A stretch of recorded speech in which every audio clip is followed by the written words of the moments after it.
with me, that's all I need. Racing stars, we're breaking free. Hello. With me, eternity. Right, let me get this music sorted out first. It's destiny. Hope you're all well tonight. Just a little bit lower there.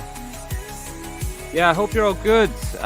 Tuesday night here in the UK.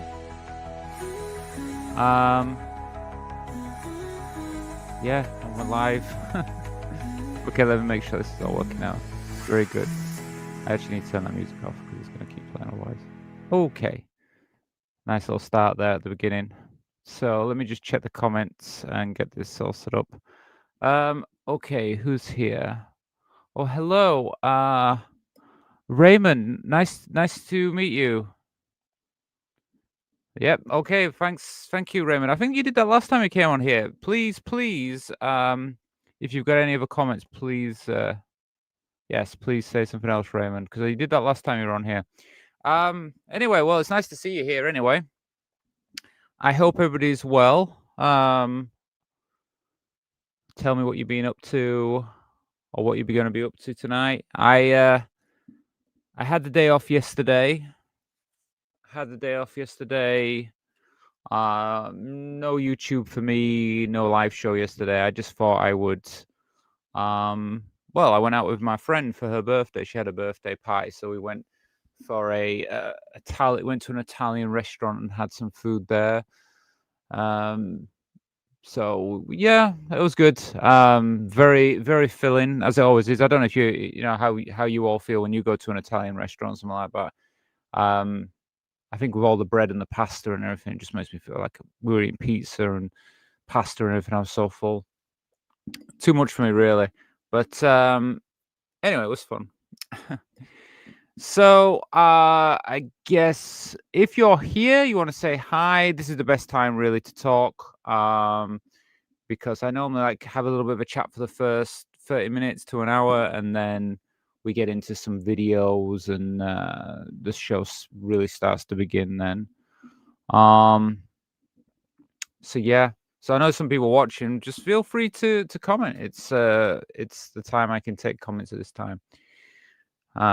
So I haven't really got anything prepared for the beginning, really. I mean, if I start talking about, there is a few things that I want to talk about, but I feel like I want to let a few more people get in here before I start talking about stuff. Because if I end up going into the things I'm going to talk about, they all missed out at the beginning. So I don't really want to start talking about it until there's more people here. Or maybe I do. Maybe I just have to, because there's a few things I want to mention today. Just a few things that have been going off, been happening. A few things I think, some Twitter drama and things like that.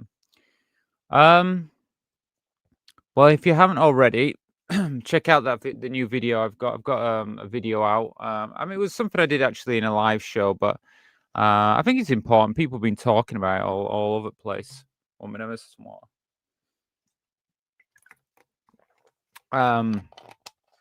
Yeah, about the Sierra Watkins being jailed for was it 20? I think it's 20 some months or something. I can't remember exactly, but she's probably going to go to a men's jail or something like that because she's been done for sexual assault. So I've got that video out today. So if you haven't seen that, go check that video out. And yeah, well, let's talk about something else then. Let's see.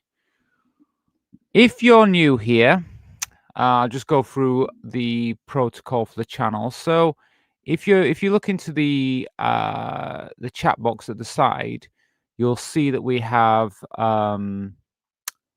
you can see Buy Me a Coffee. You can see the Buy Me a Coffee on the page, actually. If you want to send any donations tonight, send it through Buy Me a Coffee. I mean, you can send it through Super Chats, but it's better if you send it through Buy Me a Coffee because that's more direct. So I think everywhere I'm streaming this tonight, I have put Buy Me a Coffee, but I'll put it in the chat box anyway while I'm here now. Let me see. So here's the first thing. So yeah, for donations, this is probably the best place to send donations. If you do You can go to Buy Me a Coffee. That's probably the best way. And like we do every live show, I just have a goal of £25. Sometimes we make it, many times we don't.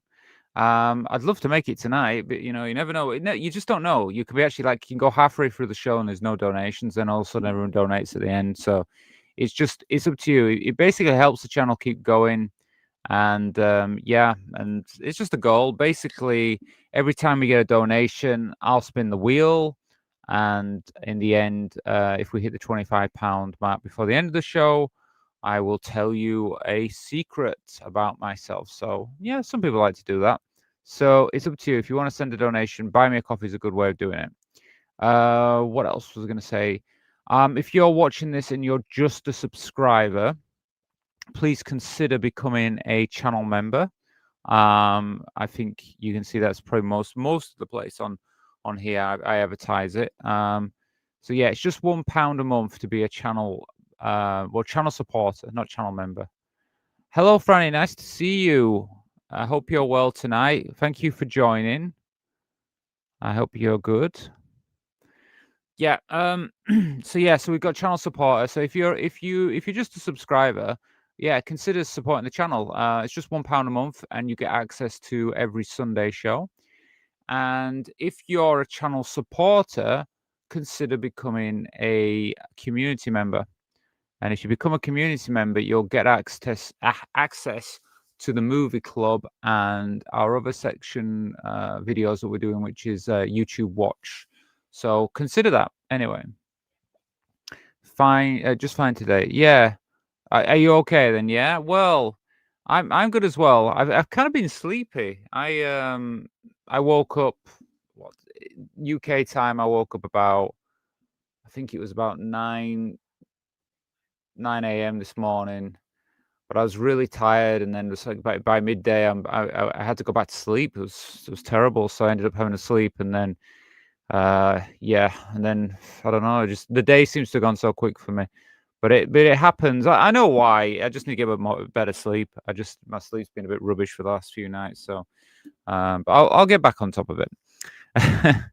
Anyway, but yeah, I'm good. I'm fresh though. I'm ready.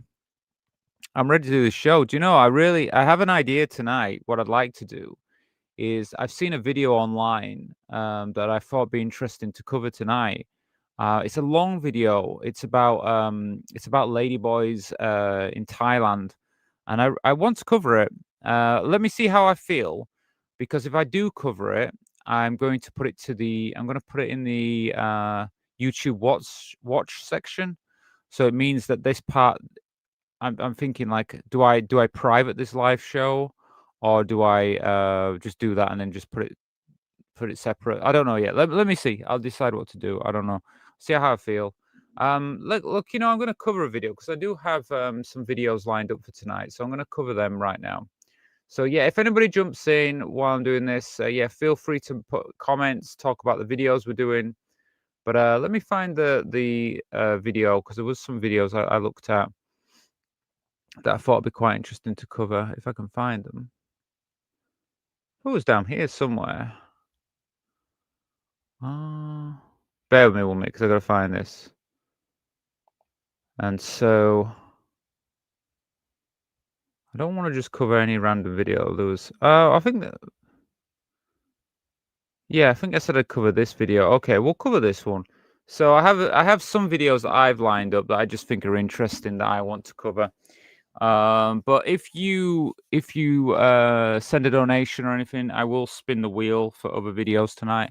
But let's just see how it goes. We never know with these live shows. Sometimes the live shows can be really lively, and we get like lots of people involved, lots of people in chat. Sometimes they can be quiet. I don't know. You never know with it. You never know what's going to happen. Okay. So let me. I think we'll have a watch of this video, and then hopefully because it'll be about 10-15 minutes, we'll see how the show's going to see some more people coming to chat and stuff. Okay. So I picked a few videos out anyway. I got this one. This one's about neuroscience of being transgender. So Yeah, so I'll just talk a little bit about what I'm doing. So yeah, so I found this video. It looks interesting. I watched a little bit of it, but I wanted to watch the majority with you guys here. So I'm going to play it, and I believe she's talking about the science behind being trans, or the how your brain works with being trans. So I think it's going to be an interesting watch. So let's start that and let's see. And yeah, feel free to write any comments while you're watching this, or if you're watching it later on, feel free to write comments because I will read them. Okay. Make sure it's all ready. You can't see it, so here we go. Let's have a watch of this video and see what she has to say about the neuroscience of being trans.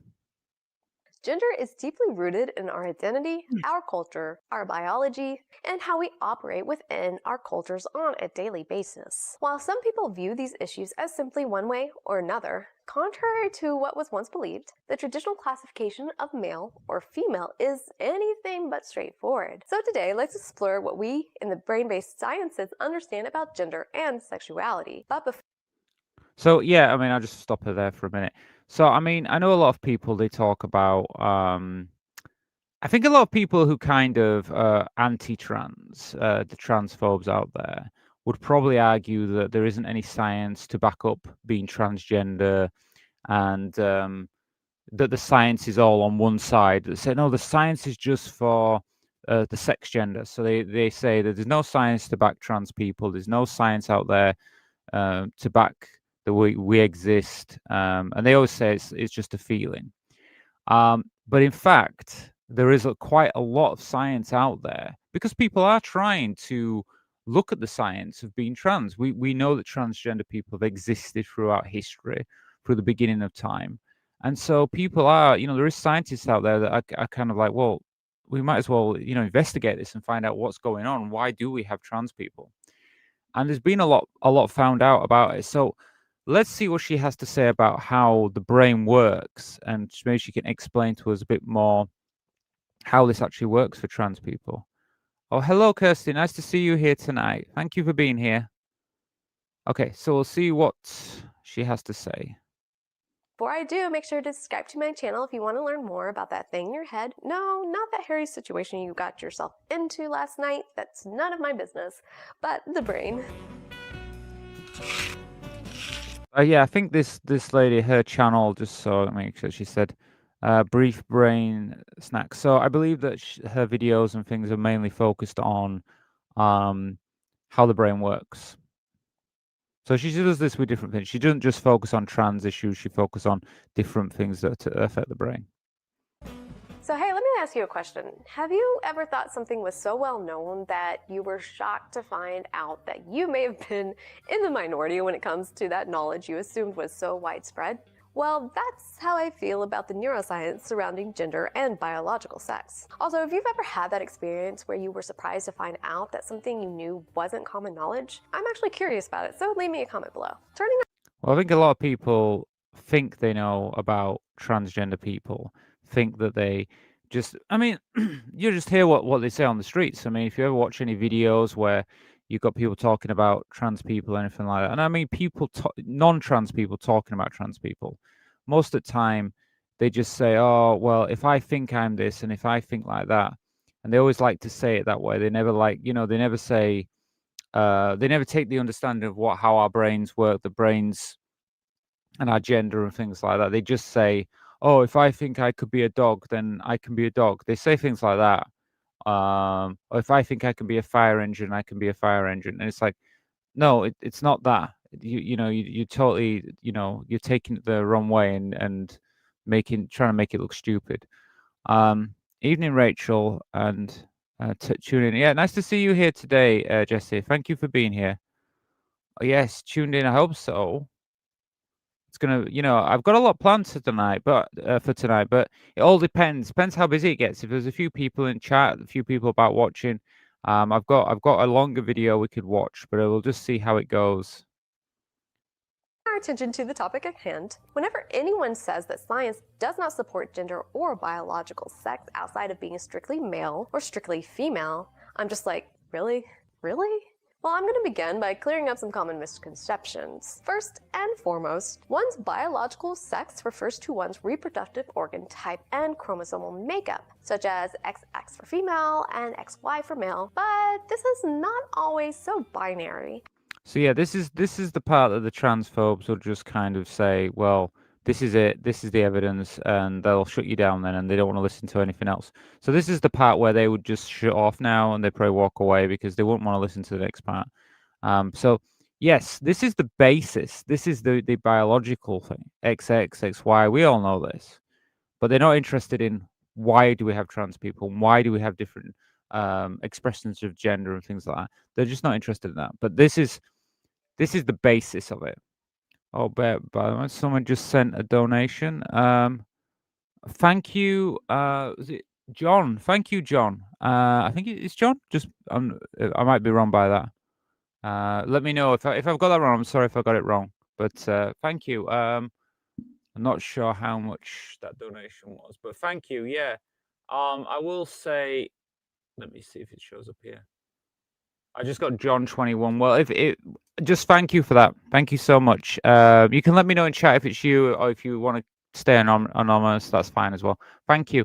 That's for a spin for the next video. Then thank you. We can definitely spin some videos. Starting to get lively now, and that will come on the donation bar soon. Okay. Thank you there. Thank you so much. Let's see the next what she was saying. So yeah, so we're at the point where we've got XX, XY. So what is what's she going to tell us though to explain? Because we're all, I think everybody here is more forward thinking. So let's hear what else she's got to say. As there are instances of people having only one X chromosome or two X's and one Y chromosome. In addition to this, so we have people where the chromosomes don't fit the XX and XY. We already have that. So that's the first thing that's already different from the transphobes' view of about sex and gender and everything. Are the primary hormones that produce changes that occur during puberty. These hormones are either androgens, which help promote sexual characteristics in males, or estrogens, which help promote sexual characteristics in females. What's important to note about this is that biological sex is simply that, the physical characteristics one is born with. Okay, so we've got biological sex, the physical characteristics, yes. Understandable. Everybody understands that. Common misconception people often hold is the belief that gender is equal to biological sex. This is simply not the case. Gender is the cultural roles one adopts that is often representative of their biological sex. Right. So we say that the gender is more of a cultural role, is more so how we are perceived in culture, how we act in our social settings, how humans behave in those settings. So you might be biologically one way, but your gender can be is how you react in society. Just for example, like myself, I was assigned male at birth, but I don't fit into society as a male. I fit into society as a female. I fit more the gender role of a female. Gender is also a psychological phenomenon that changes within and between cultures. For example, the Chambuli people, that's a hard word. For example, the Chambuli people of New Guinea showed a complete reversal of stereotypical gender roles compared to that of the United States. Anthropologists, which are awesome researchers who study various cultures, have documented that in the Chambuli culture, women control the finances, manufacturing, and even were responsible for courting their male counterparts. The men were expected to display what would be considered feminine characteristics by North American standards. They were viewed as dependent and the primary ones to decorate and ornament their bodies with jewelry and flowers. Gender roles in modern North American society are best understood. So yeah, I mean, we already know, like in cultures, things are different as well. We live in we are social animals. We do our societies. But this is the thing: nothing is uniform throughout the human experience. Many different cultures, religious backgrounds, and things like that. They're all very different, and so having people, I mean, even the fact of gender can be different throughout different cultures. And just thinking it from a Western point of view is probably the wrong way anyway to think about it, because we have to accept that there's many different things. But we're so strict with in our society, we don't like anything that goes out of what we have as our strict social norms. In how society expects men and women to behave in places such as the workplace, or even how society expects one to excel on specific tasks, such as the expectation of superior verbal ability in women and mathematical ability in men. Even though this achievement gap between men and women regarding spatial and verbal ability has increasingly narrowed over time. Biologists and anthropologists agree that biological sex and gender share a relationship, but this relationship ends when one's internal biology counters that cultural expectation. For example, Okay, so I'm just gonna say hello to Janice. Hello. Couple is 1 p.m. almost 2 p.m. Oh well, yes, I guess so. Oh, it must be now. Yeah, maybe it's going fast for you. It's gone fast for me today. um, yeah. Well, thank you for being here anyway, Janice. So yeah, I mean, like she's saying, I mean, there's the relationship between biology and um your gender is not doesn't have to match what we believe. They can be very different. some individuals may experience what's known as gender dysphoria. This is where one's gender is unrelated to one's biological sex. So there's a mismatch between one's sex and one's gender. In simple terms, most cases of gender dysphoria work like this. One may be born with one biological sex, but their brain is more like the opposite sex. Sadly, these differences in gender have been misunderstood both inside and outside of the scientific community. So I think most people here, most people watching this, kind of understand anyway. Because if you're trans, you totally understand how you could be assigned a gender at you're assigned a gender at birth, aren't you? A sex at birth, and then your brain doesn't connect with that at all. Doesn't connect, and that's where trans people come from. Our brains do not wire to what we were assigned at birth, and that's what we are, and we exist. So I understand the concern, especially considering how homosexuality was formerly considered a mental disorder. However, keep in mind that the classification of gender dysphoria is only designed to capture a real experience of those who feel as if they are not the appropriate gender. Well, I mean, gender dysphoria isn't classed as a mental illness anyway. I believe it was at one point, just like being gay was classed as a mental illness, but it isn't now. It's just a way, like she said, it's just a way of saying like gender dysphoria is to explain the actual how a trans person reacts to their life. They have the dysphoria. They don't match with the body or what they're seeing in the mirror. How they're being treated in society, they don't match with that. Especially when the mismatch between sex and gender results in severe distress. In cases where a mismatch between sex and gender is present, people often try to manipulate their appearance so that they more accurately reflect their gender identity. These people are considered to be transgender. Generally speaking, most transgender people are either female to male or male to female, but there are transgender people who prefer androgyny. That is, they prefer to equally display both masculine and feminine characteristics. So, I mean, just on this point here, I class myself as transgender, but I do think that there's many, there isn't just like I just don't think it's clear cut all. I think that there's many, many, many different interpretations, and I know there's a lot of different people that say about non-binary, agenders, and many different types of people how do they express their gender identity, and I think that it kind of makes sense. I mean, like, we're all different levels, and that's why it should be embraced, because I think that the human experience in general, I think everybody should be allowed to be who they feel. They should be able to live their lives as they feel and how their brain associates to their gender. It shouldn't be so strict to saying we just have male and female. It shouldn't exist. That's something that we've created, humans have created in the past. But now we should be at the level where we should actually understand that that's not how humans relate to the world.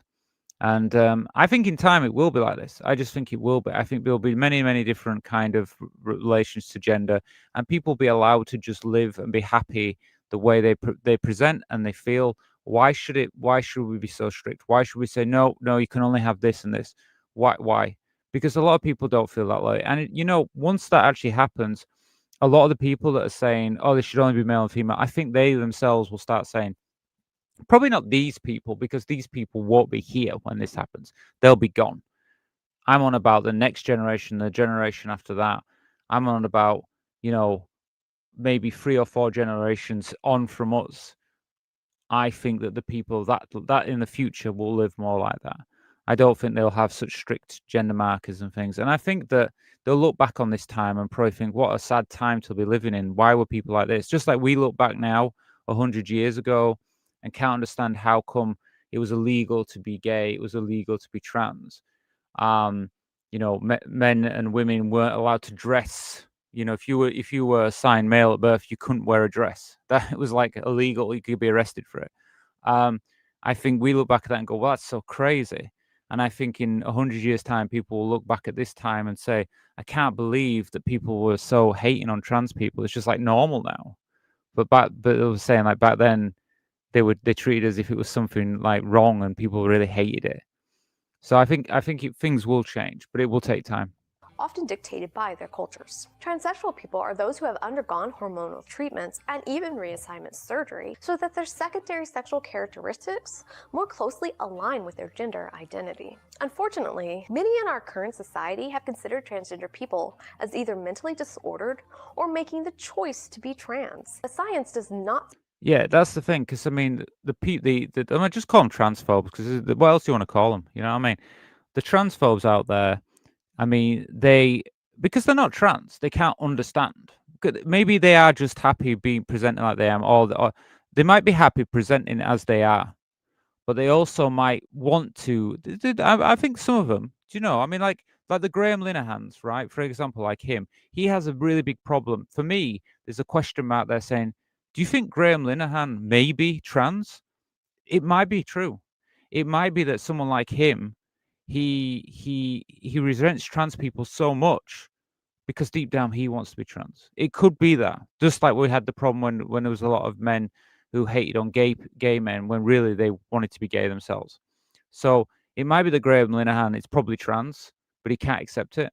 So he hates on trans people so much that he feels like a shield, you know? But like getting to the point, really, the fact is that if you're not trans, you kind of don't understand what it's like not to be in the body. You look at yourself and say, I'm not happy. Those people can't understand that. And when you are trans, you understand that, you can feel it.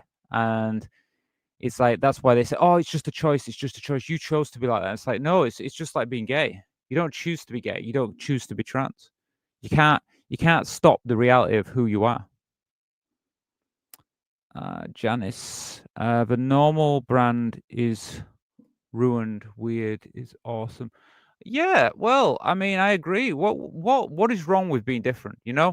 I mean, I agree. I agree with you there, Janice. Like, isn't it just boring? Like, why can't people just live how they want to live? Let them live.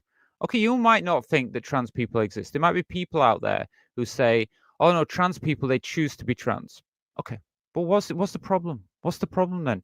And it's like, oh well, because you want to be in sport and you could choose to be in sport and all this stuff. And it's like, oh, you'll go in the women's changing rooms because you want to see women. It's like, I'm sorry, but no, that's not what we're doing it for. And I think that's the most craziest argument of all. It's like saying that for you imagine a straight man who is not trans transitions so that he can go in the women's changing rooms. It's like, what?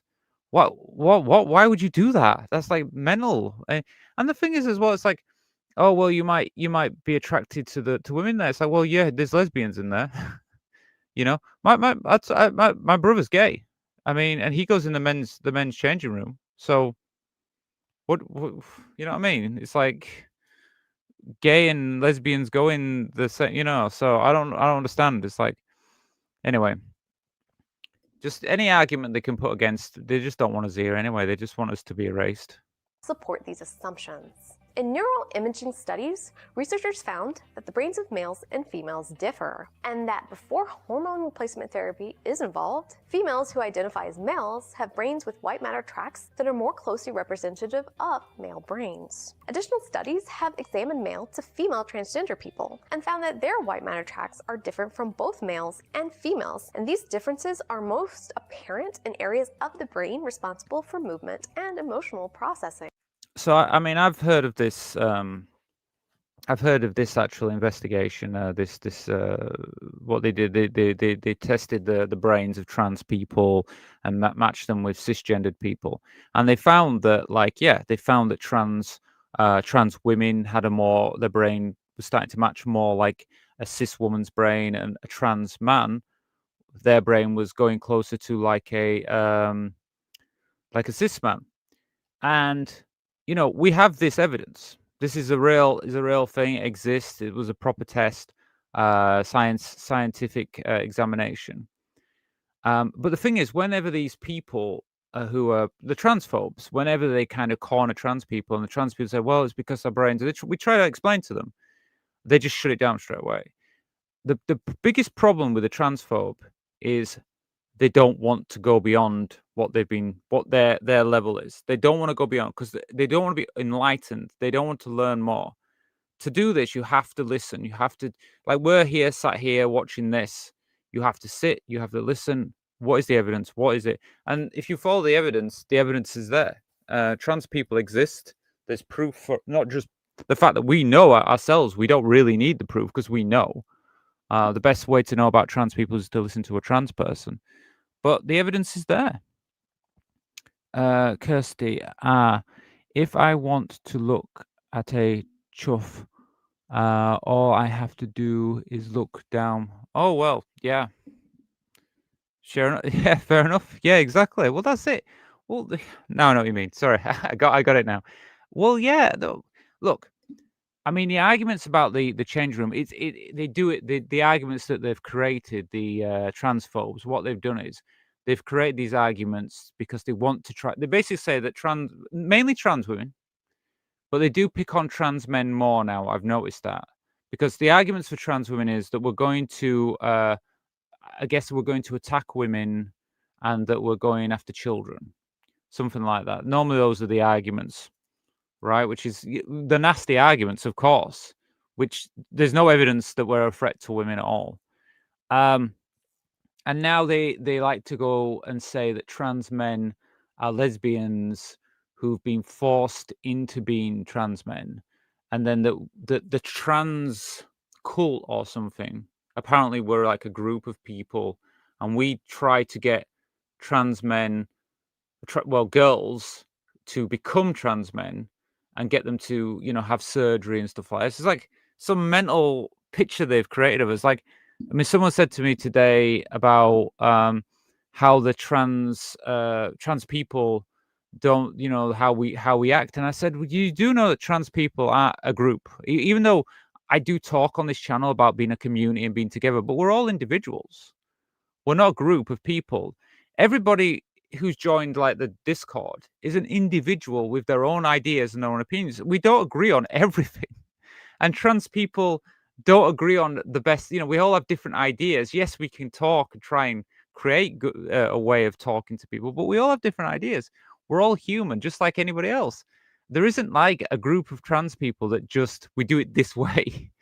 And so it's like, well, why do trans people do this? Why do trans people do this? Like, we're human. We all do different things. It's so strange to hear. If you ever, I mean, I wouldn't advise anybody going and listening to transphobes, but it is just like when you hear them, you're just like, oh, come on, because they just make all this rubbish up about you. But yeah, I'll be honest, I don't really listen to them. I know their arguments. I know what they say their arguments, but I don't listen to them. I just ignore them because there's no point arguing with a transphobe.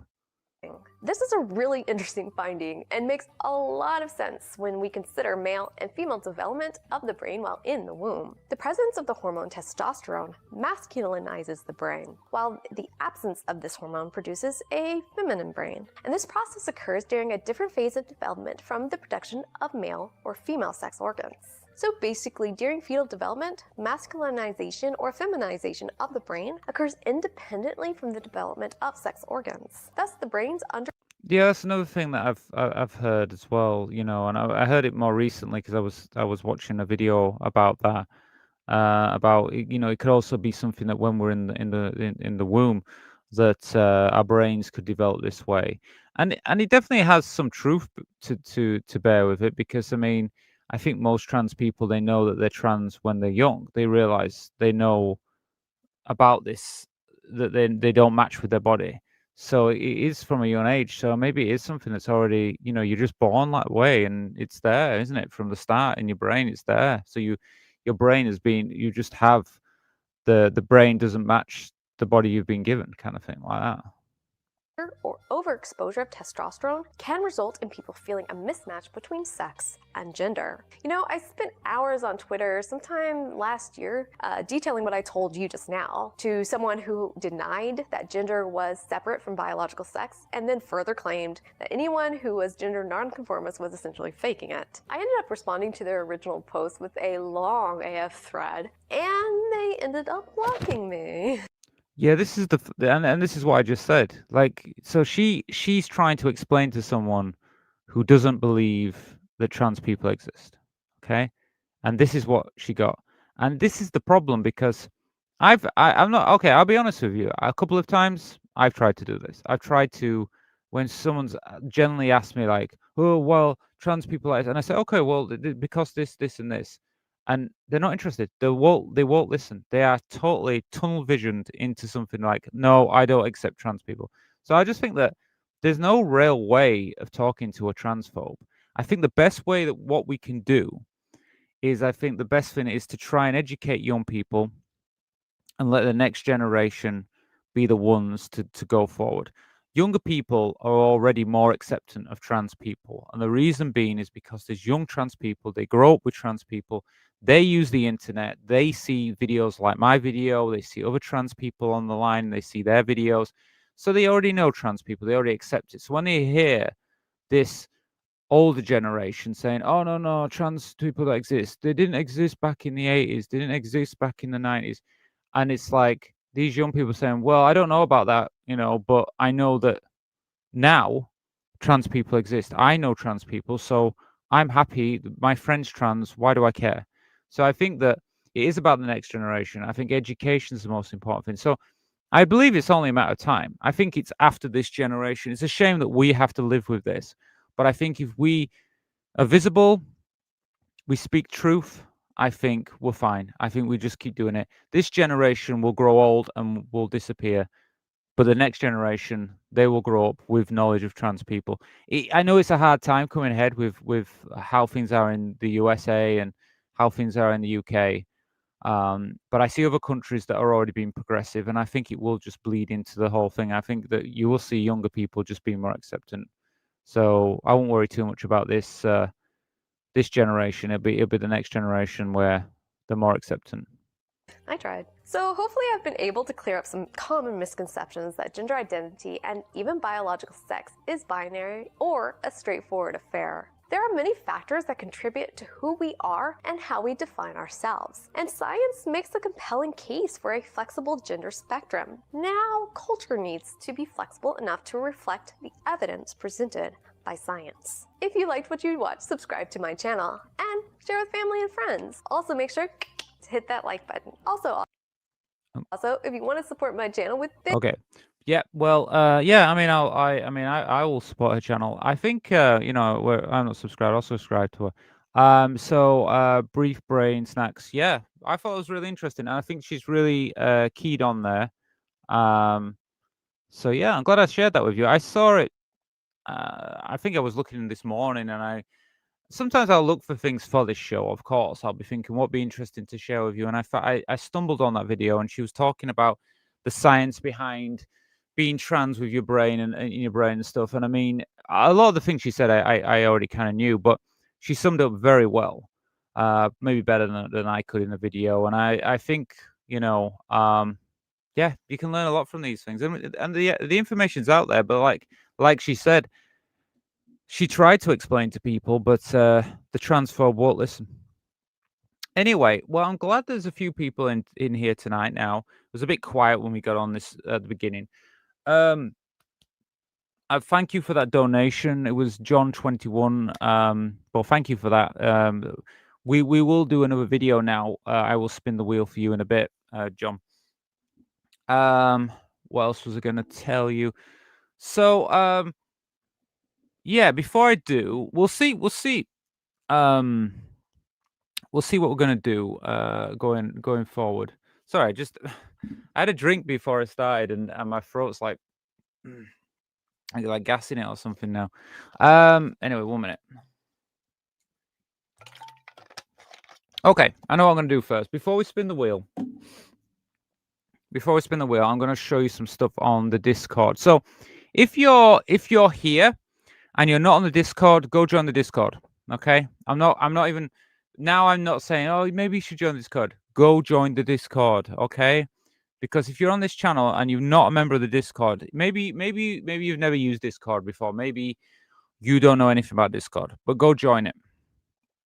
And I'll tell you why. Because if you're on this channel, you will get so much more advantage by being part of Discord. So I'm going to pop it in the chat now. So in the chat now, I've just put the link to the Discord. So why should you join the Discord? Okay, firstly, if you're a subscriber, you should join it because you will get a lot more information on trans issues, trans topics. There's people in there already who are trans who are sharing information daily. You'll get the benefit of all that information. If you're a channel member, if you're a channel supporter or a community member, you will get access to the private chat, and everybody in the private chat is also obviously also a channel member. These people are serious people on the channel. They have knowledge about being trans. They already support the channel themselves. They want to share information with people. So if you join that, you'll get all that advantage. So I'm just saying, anybody who's watching this, I've put the link in the chat. Please go and just go join it now. You'll be very welcome there. It's a safe place. If you've never used Discord before, don't worry. I was like that when I first started using Discord. Ends up, it's a great place. I spend a lot of time on there, and I'm also open to ideas from people. So I always kind of like trying to create new stuff in there. The only thing I would say is if you do join up, just be very respectful of everybody in there, because obviously if you're not, then you won't be in there for long. But I hope you are. I'm inviting good people there, open-minded people. So please go join that. And I'm going to show you. Actually, I'm going to show you the Discord now because there was some things I put in Discord today, and I thought it'd be a good idea. That's the reason I put them in there, because then I can just share everything with you a lot easier through Discord. So let me show you. Okay, so this is Discord. Okay, and this is the music I was just playing. So if you want to access the music side, you can just go down there. Well, let me just explain it to everybody. So yeah, if you like music, there's some music down here. Go check that out. There's just some music that I've been creating through a platform I'm using, and it's really good actually. I really enjoy doing it. So yeah, so I have there's a public chat here. So if you join, you can go in here and you can see the public chat, and everyone just leaves comments in there, talks about different stuff.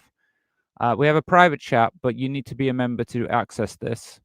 So you'd have to join the membership to get private access. But if you're a member, you can go in there and you can get the access. And then also, any of the videos that I upload on YouTube, they all come here, so you can see them. They'll pop up, and they'll light up the icon. Like today, we'll go here. And you see, I got this video that came out today, and the live show here. So you get the updates on that. And then if you do become a community channel member or community member, those videos are here. So yeah, consider joining them. So we're going to show you. I like to put some tweets on here. So yeah, I was going to show you this one first. I don't know. I wasn't really thinking much about this. Now, I do still go on X. I normally go on X just to get information, what's going on and stuff. But I went on X, and unfortunately, I saw. Well, I'll explain to you. Just what I'm going to say. I just noticed some comments. I want to check the comments before. I'm going to explain everything to you in a minute. And women's rights. Who are among the strongest supporters of women's rights? Trans women. Because shock horror, we are women. Yeah, I'm 100%. I support. Well, of course, every trans woman should support women's rights. I agree with Kirsty. Yeah. Well, I think we all do, don't we? We all support women's rights. That's the thing. But then there's those transphobes that don't want us to be part of it, which is ridiculous. Anyway, I wanted to just talk about this really quickly, and then we'll spin another video. So yes, I went on X and I saw all this. I'd already seen this yesterday, but then I saw more of it today, and apparently, the actress Keira Knightley. Okay, now I've grown up with her, known her for a long time. She did a film a few years ago where she played a character that was not gender, I think non-gender conforming. I can't remember what it was called now. Let me just see if I can find out what the film was called. She was in a film, and I went to see it at the cinema when it was on because I thought, oh, this looks interesting. Yeah, Keira Knightley. So, but she's in the news anyway because she's doing she's done the voice for a character. I think it's for a voiceover thing or something, a voice recording, and she's done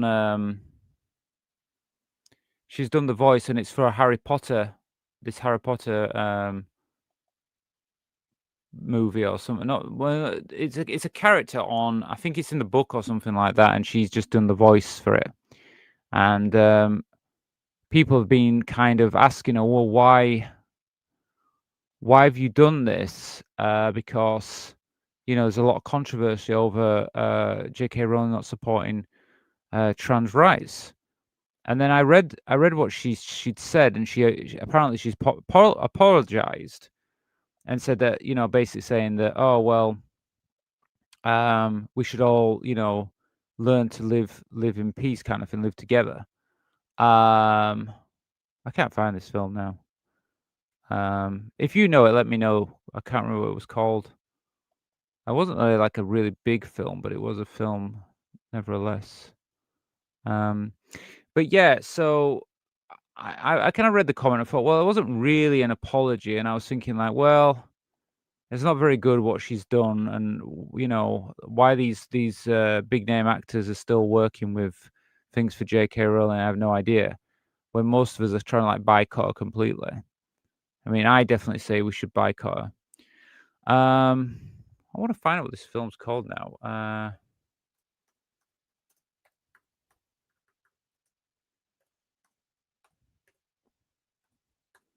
Let me see if I can find it. What was that film called that she was in? I mean, she's done a lot of films. I gotta admit that. But this one, but I thought she was supportive of trans rights and stuff. I thought she was, one of the good people. Yeah, this is it here. Coletta. That was it. Coletta. Coletta is a 2018 biography drama film director. Let me see if I can see what it's about. Coletta. It had the world premiere. What's the plot? It's a young woman from rural somewhere in France at the end of the 19th century. She's Paris. I think it's based on a true story. Claire also tells him of her days at her school. Oh, why don't you just tell me what it's about? Tell me, sum it up easily. There's a big script here for me to read. But yeah, it was called Coletta, and I'm pretty sure she played someone who was not non-gender conforming. Let me see. I've got this. Let's see. Coletta was a French author. She was actress. She English speaking. Did a novel called Gia. Okay. Oh, who knows? I don't know now. But I thought it was that. And I know they had some trans. They actually had some trans people in the movie. Let me see if it says who was in it. There was some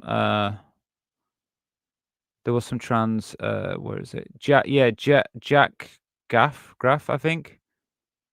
Jack Graff, is that correct? Might be wrong. I might have got the wrong person there. But there was anyway. Back to the point.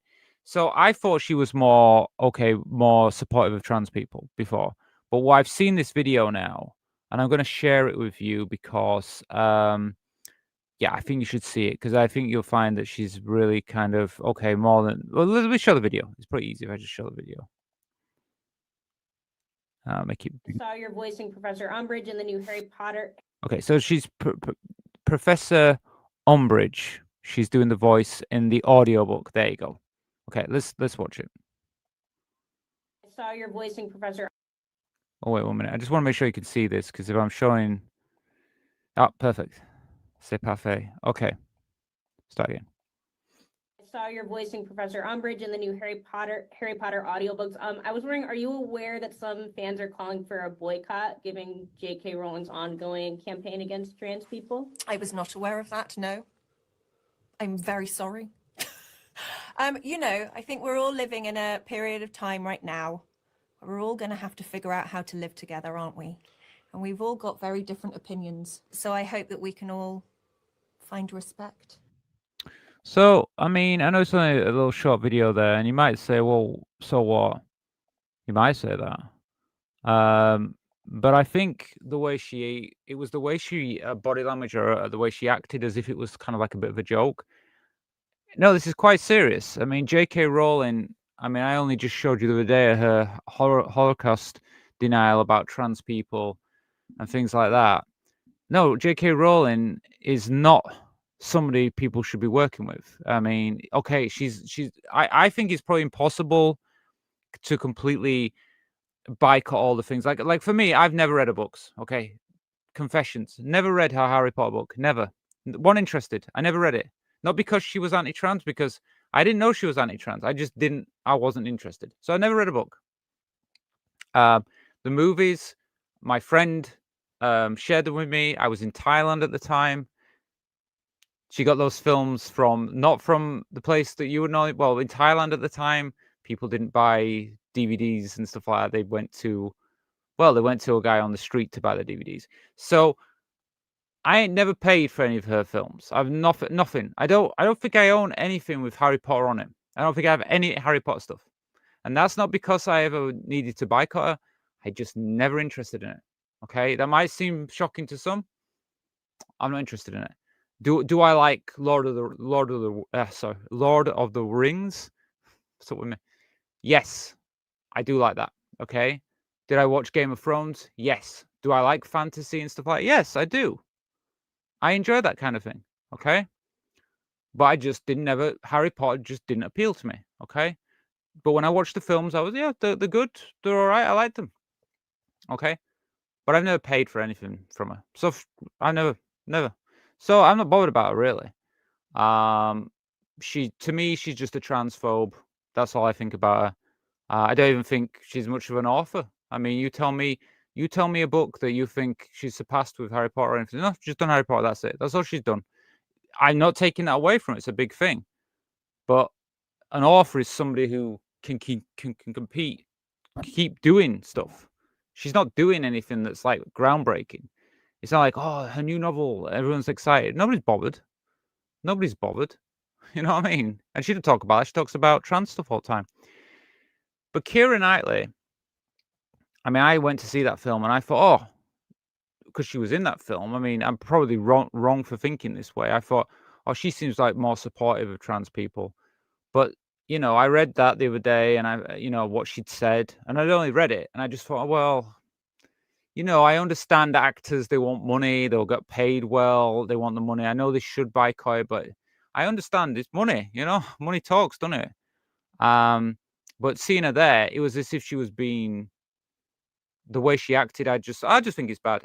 If you ask me, am I going to not bother with Keira Knightley anymore? Yeah, probably not. I probably won't be interested in her anymore.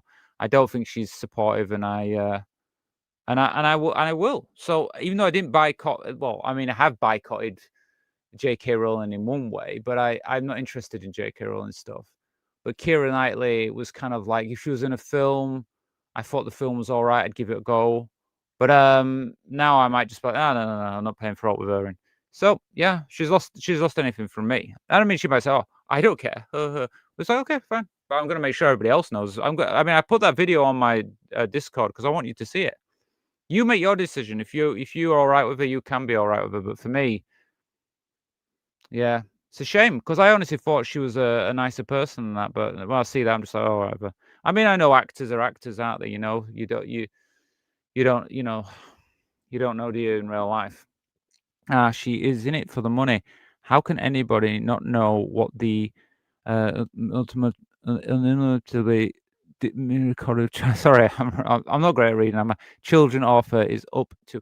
I totally agree with you, Kirsty. Though I totally agree, and I understand what you're saying here.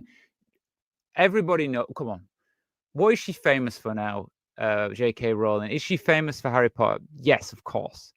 But everybody knows she's also a transphobe. Everybody knows that. It's not, and she might as well have transphobe written on a little badge on a fucking top or whatever, because she is. Everybody knows she's a transphobe. So she should just embrace being a transphobe, and everybody knows she's a transphobe. And and if you want to work with her, I mean, I understand people like money. People like money, but have some principles, especially with this, because you're on the wrong side of history with this. If you're going supporting anything with J.K. Rowling, I mean, let me put it this way: J.K. Rowling is really popular in Asia and stuff like that, and like China, for example, they're going to buy her stuff because they see trans people as not, they don't value trans people, so they don't care about what she says about trans people. But the people who do understand, like us, and people like Keira Knightley, I mean, Keira Knightley can make money anyway. Why does she have to go do that? It wasn't like Keira Knightley wasn't, still somebody. She could be in other films. She can do other voiceovers, But it was the way, I think it was the way she acted, the way she goes, like that kind of thing. It's like, what are you doing? I mean, if she'd have gone, look, yeah, I didn't really understand, but I've done it. She could have been like that, which we still would know she was lying. But at the same time, going kind of sniggering and that, it's like, what are you doing? So it's like, oh, so you mean you kind of think that trans people are the joke? So I just thought it was stupid when I saw it. I just thought, oh, right, I'm sharing that with you guys, and I've said what I've got to say about it because that's how I feel. Our existence is not a matter of opinion. Exactly. Well, like she said that, didn't she? She said that in there. She said it's like we all have different opinions. What different opinions about the existence of trans people? You can't if you if you don't believe trans people are something, then even though we are all we are at the point where Rachel needs to share a secret. Oh, let's get the Rachel puts in some much hard work. If I put £5, who is going to match me? We just need 4 more people. Oh, thank you, Jade. Yeah, well, thank you so much. Yeah. Well, we'll see. We'll see. I hope we can. Maybe it'll. Oh, thank you, Jade. Well, thank you so much. Thank you. Well, that'll put me in a better mood. Because I'm getting. I don't know. You can see the difference, can't you? You can see when I'm getting angry about something. Keira Knightley. I mean, I thought I'd show you that Keira Knightley thing, and here I am going like getting all frustrated about it. There is a reason I nickname her JKK Rowling. Oh, good one, Janice. Yeah, she's JKK Rowling. Yeah, it's a good one. I might start using that as well. Use your name there, Janice. Yeah, she's. But the thing is, the more I learn about J.K. Rowling, the more I just detest her. I do. Sorry, Jade. I'm a regular contributor to the legal club, but a lot is so far. Well, I understand that, Kirsty. I understand. I mean, look, it's. I never say to anybody here like you have to do anything. You don't. But it's always welcomed, and of course, it means that I can keep doing these videos. It means, I can focus on doing the show, and I can keep trying to get the, how can I say, better, more information. I mean, I'll let you know there is plans behind what I'm doing.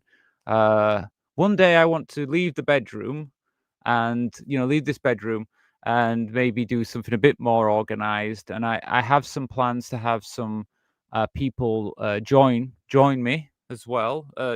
Maybe some people out there, some of the supporters, and also have some regular guests as well. I mean, I think you all know that I have quite a good connection with like Thailand, and I'm hoping that the next time I go to Thailand to do some blogging there, and I'm hoping to invite some girls, trans women. I mean, I guess you can call them lady boys if you want to call them lady boys. They like to be called lady boys. Some lady boys on the show, because I do have friends that are from Thailand who are lady boys. So I was hoping to invite some of them as well in the future. I'm also, you know, if I can keep the show going and keep the channel going, basically, I might even have a chance where I can invite other trans women in, and maybe even from other channels and things like that. But I want the channel to obviously be more successful before that point. I don't want to be doing it right now. I think it's too early. I don't want to be doing it from my bedroom where, you know. But yeah, I mean, this is where I'm at right now. But we keep moving, keep going. I mean, the channel has. I mean, I'll tell you something about the channel members. It's definitely increasing. We're definitely getting more people join. I think you can see if you look at the Discord, you can see there's more members coming in all the time. They don't always come during the live show, or maybe they don't speak during the live show, and that's up to them. You know, I mean, they don't need to. But we are getting more. We are getting more members every week. So as that grows, it just makes it easier anyway for me to keep doing these shows. So yeah, if it carries on like it is, then hopefully by the new year we should be in a better position to start building the channel more. And yeah, it's going in a positive way. It takes time. Things take time. I don't expect it to happen overnight. Anyway, P.S. I like JKKK. JKKK. Yeah, well, yeah, JKKK. She isn't she though? She's terrible. You know, it's really terrible. Do I have anything else on Discord I want to show you? Because now we've got 2 donations. So that means 2 spins of the wheel, which is good because I've got all new videos for the wheel tonight. So I'm really happy about that. Where are we actually? Where are we with the wheel? Let's not the wheel. Let's see how donations. We're actually £9.24. So we're not that far. So £15. If we get £15, what is it? 70, 76? Am I right? I'm not the best at math, but I think it's something like that. So we're not that far off. You never know. We might make it tonight. Me too, Kirsty. Yeah, definitely. Okay, let's see. Is there anything else I want to share with you? Well, you know what? I'll share this with you. Oh, let me share it. Yeah, might as well just show you what I put on Discord, on the Discord today. Yeah, so if any of you want to know, because I think a few of you are in the Discord anyway. Yeah, I just put all this on the Twitter feed, the Rachel's tweets. There was this other thing. I don't know. I thought this was interesting. I don't know if any of you've seen this TV show, but everyone seems to be upset about it. I said, everyone is talking about this show on X. I wasn't that interested at first, but now that it's upset all these transphobes, I may check it out. So I think India Willoughby said something about it. She said Sally Wainwright, I can't pronounce, can I? Riot. So it's called Riot Women on BBC One is bloody brilliant. But no surprise, the racists for trans people are furious about this. The show cast as an actress who is trans. So there's a trans actress in this TV show. Gender criticals want trans people wiped out. Well, I agree with that. They do. Hence, why there's currently an official genocide warning on us from the Limkin Institute. Oh, I heard about that. Yes, the Limkin Institute. Yes, they did say the Limkin Institute has said that they're concerned about transgender people in the UK. The UK is getting a lot of problems right now because they are really how they're affecting trans people at the moment. Can I put this bigger? Oh, I can. Great show, a must watch. So India Willoughby is saying you should watch it. Okay, but let me know because all the transphobes. I just got a few here. It's literally a show about surviving menopause. So they used a fucking man for one of the central roles. Why pretend to care about the issues whilst mocking women this way? So, usual transphobe bullshit, Well, apparently the BBC are pretending a man is a woman and calling this show a feminist show. Lying bastards. He also hates women who know sex is real, misogyny. Anyway, it's just the usual, and there's loads of this, and that's all it is on that. That's why I don't go to X. That's why you don't go there. I'll go there and just pull little bits, but honestly, don't go there. So, yeah, it's just a nightmare. So I thought I'd just share that with you all and say, so if you know about that TV show, I don't know. Look, I haven't watched it, so I'm not going to say go watch it. If you have seen it, let me know. If you haven't seen it, it's up to you if you want to go to the BBC and check that out. I don't know. It's entirely up to you. I might check it out just to see what all the fuss is about. I mean, it's got a trans person in it,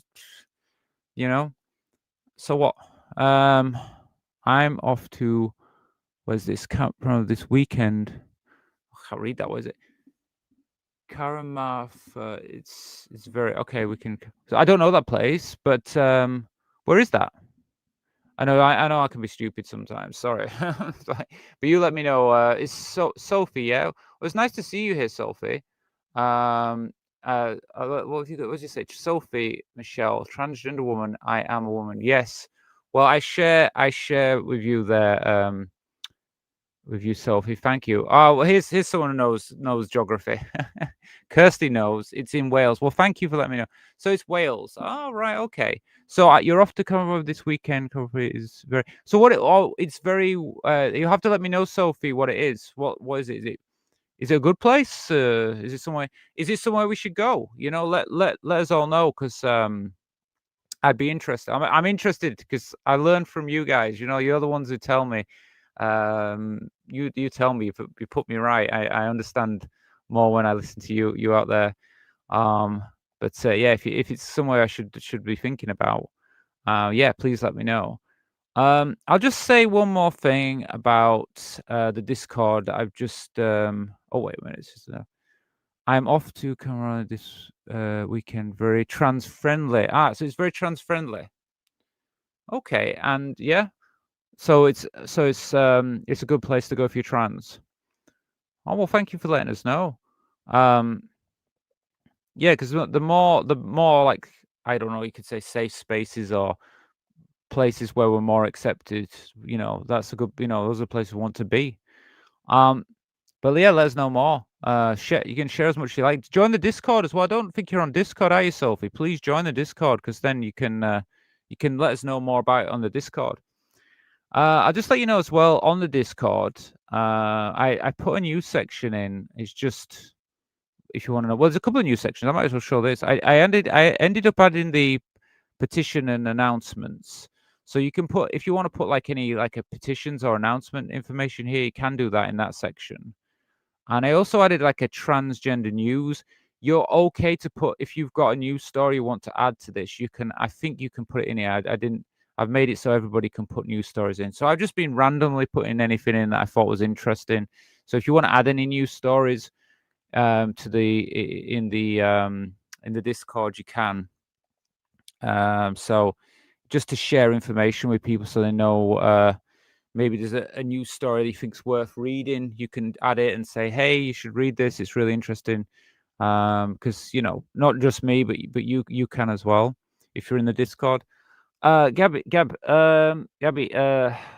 evening all. Nice to see you here tonight. Thank you for joining us. Yeah, Gab, are you in Discord? It's evening, yeah. Are you in Discord? Look, if anybody who is not in Discord, I was saying this earlier in the show. I said please join, but I more or less said join. I really recommend joining. Okay, I mean, again, it's obviously it's up to you, but I'm going to send the link in the chat, because there's a lot of like-minded people there, and it's a really good way to let us know things each way, really. If there's things you want to learn, or vice versa. Oh, you are? Well, make sure you let me know, because I can. Oh wait. Oh, you're not a member yet, are you? Did you want to become a member? If you want to become a member, I can add you to the private chat. I thought you were in the private. You're not a member yet, are you? I don't think. Oh, you are. Cap, you are a member, aren't you? Let me check. Let me check. I've got on my thing here. I think you joined, didn't you? I've got a list of everybody on here somewhere. If I'm sure you joined up. Let me see. Because if you have joined, you can wait a minute. I can't find it now. I think so. Channel member. Yeah, I think you're a channel member. So yeah, let me know in there because I don't know where you are. Because I can add you. Yeah, you are. I've got you here. So yeah, you should when you're in. Sorry. There's a star. Yeah, the star on the thing. Yeah, on the star one. Yeah. Just let me know because then I can add you. You added me to the private chat last time I was here. Oh, okay. Did I add you to it? Let me check. Take me 2 seconds. Just check if I've added you already. Can't remember if because I've added a few people. I don't see. Unless you're using a different name. I don't know why. I can't see you on there right now. Let me see if I can find you. But yeah, I think maybe using a different name. Okay, let me know what name you use and I'll add you. Okay. So yeah, because okay, I'm not sure. But anyway, well, we'll work it out anyway. But if not, just when you're next in the Discord, just say, hey, it's me. Make sure you add me. Because you can go to the private chat. He said I added you to the private chat. Do you use a different name on there? Maybe use a different name then. Maybe it's just me. Because I don't have you on there for some reason. I don't know, but maybe okay, we'll work it out. Let's get back to this anyway. Different name. Oh, Golden Kiwi. That's why. Okay, yeah, I have added you. Oh, well, thank you anyway. I wasn't sure. Okay, good. So we know where we are. Okay, so we've had today for the show. We've had two donations. So what we're going to do is we're going to spin the wheel. So I will share the wheel with you. And the last time we did this, there was a lot of videos on there that we'd already done, and yeah. So I went over this yesterday. I completely cleaned it up, and now I've got lots of new videos and videos we haven't seen. So we'll definitely see something different tonight. So I'm going to spin the wheel. This is for the first donation. It was John who sent the first donation. So this is John's spin.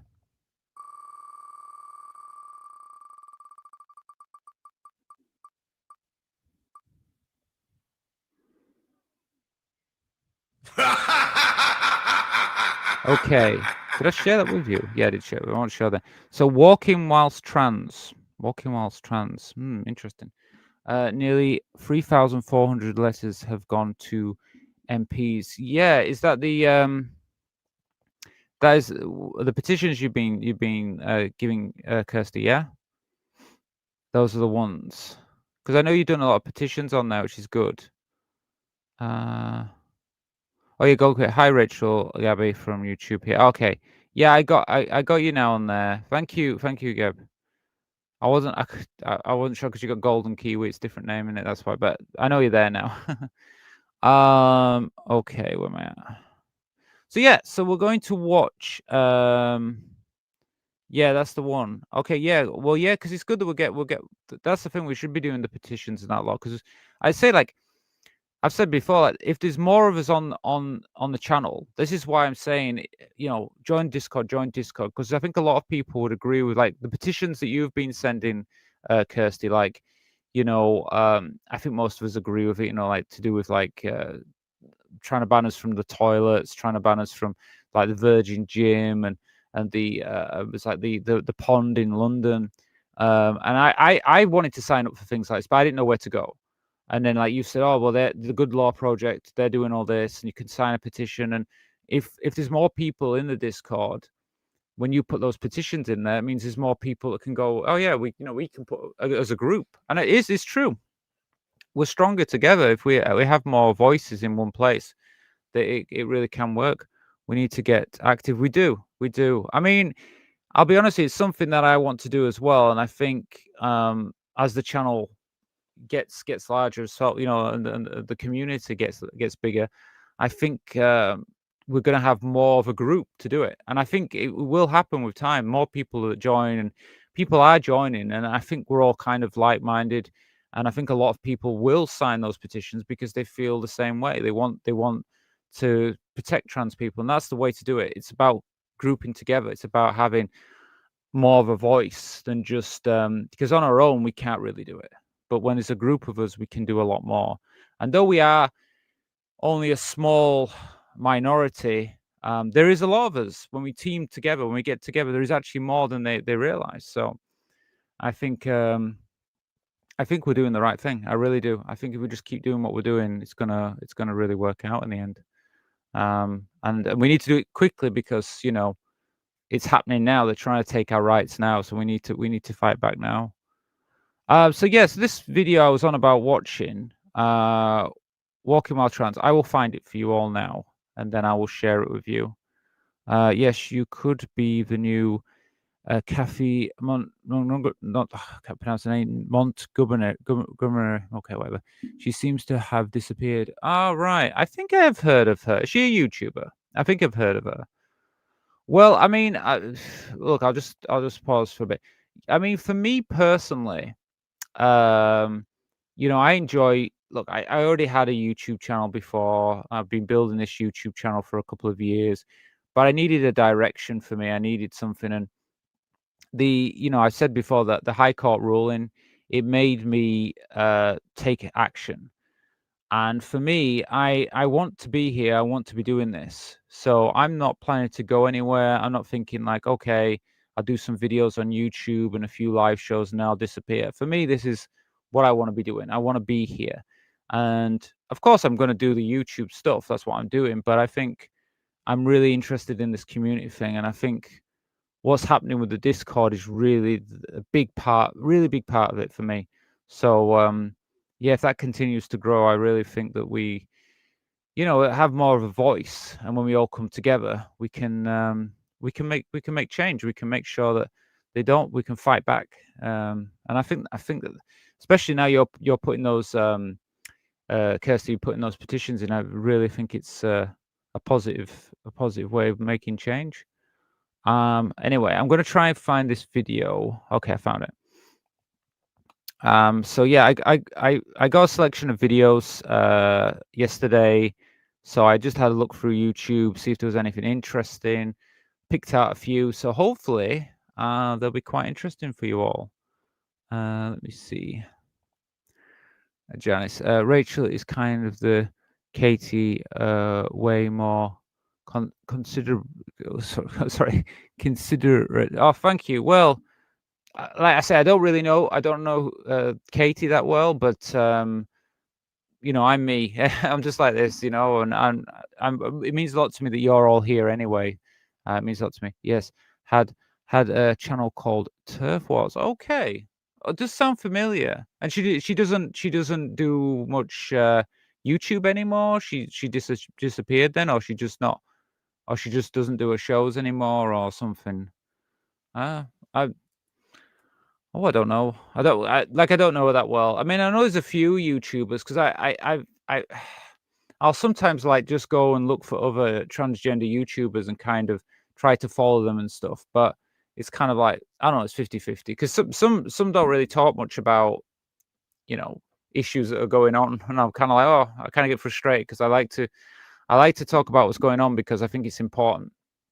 I think it's important that we do address the reality of what's happening in the world, and we need to fight against it. For me, it's really important that. But I agree with Turf Wars. Sounds interesting. But they're just transphobes at the end of the day. So anyway, I've got this video lined up. There we go. So yeah, let's have a watch of this, and then we can have a little talk about it and see see what it's all about.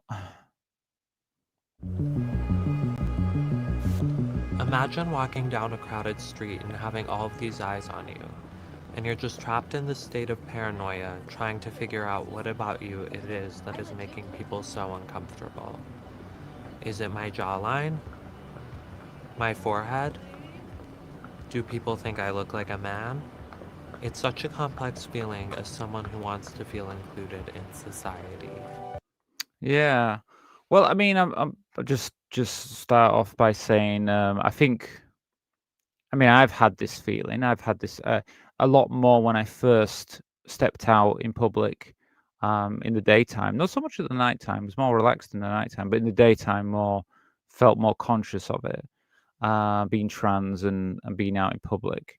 But as time has gone by, it's not something I think about that often. Though it does sometimes, um, it sometimes affects me, but very rarely. Mainly because I'm just so relaxed with being myself now that I kind of forget that I'm trans when I'm out. But I used to be for the first year and a half. I was very conscious of it.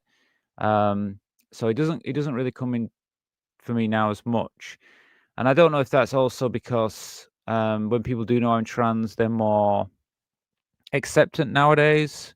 Because I do think people out on the street, I don't think they're as bad as the people we see sat behind keyboards and these trolls that are, just there to spread hate throughout the internet. I think most people in real life are more considerate. But yeah, I don't have as much problems. But I totally understand how it feels to kind of be out there in public and having eyes on you. You can't be always sure why they're looking at you. I definitely feel unsafe a lot of the time in public spaces. I think initially people look at me because they're like, wow, here's a tall, attractive woman walking down the street. And then the more they look, they notice that I'm trans and they're like, no way. And then they're just like, oh my God. And then maybe they think, is she a hooker? Is she a movie star? Is she a model? How do I get to know her? Or that's disgusting. I mean, like she said there, that's the thing. There's many, many, many, many, many things that they might be thinking because people do think many different things, don't they? But you know, it could just be simple that yeah, they see you and they might just it might be their like think, wow, it's a beautiful woman there. It's not all negative, but you just don't know what they're thinking, do you? I suspect she was getting doxed. Oh right.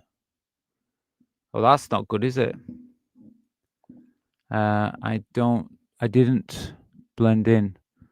Oh, you mean about the other thing? Yeah. Well, I mean, on this Kate getting doxed. Yeah. I mean, the thing is, I mean, the truth is, I've seen people get attacked on the internet, and it can be quite vicious. So, like, there's, I mean, even at my level now, where I am, I get people that try to attack me. But at the moment, I'm quite safe because I can filter out the noise quite simply. Easier to do it right now. But for example, if you said, well, if J.K. Rowling tomorrow marked out my channel, what would happen? It'd be like, oof. It might be hard because they would downvote all my videos, and they might even try and they might try to attack me or something that way. So I mean, it depends how big the channel is that doxes you or tries to come after you in some way. So if it's a small channel, the effects can be slightly, slight problem. It just depends how big the channel is. So if you've got channels that are like was it Blair White or someone like that? I mean, her channel's quite big. If she comes after you, she's got a lot of people that would come after your channel and try and damage your channel. So it depends how big the channel is, really. So it can be bad. I am aware of that, but hopefully we won't have any problems like that. Hopefully not. Yeah. So you said I don't blend in. So you feel like when you're out walking, is this what you mean? You don't feel like you blend into everybody else? No. In Wales. Do you mean about I think you mean what we were talking about before, Jade, yeah? About the place that Sophie was at, yeah? It's in Wales. Yeah. Okay. Let's watch a little bit more of this video. Never positive after they discover that I'm trans, I think.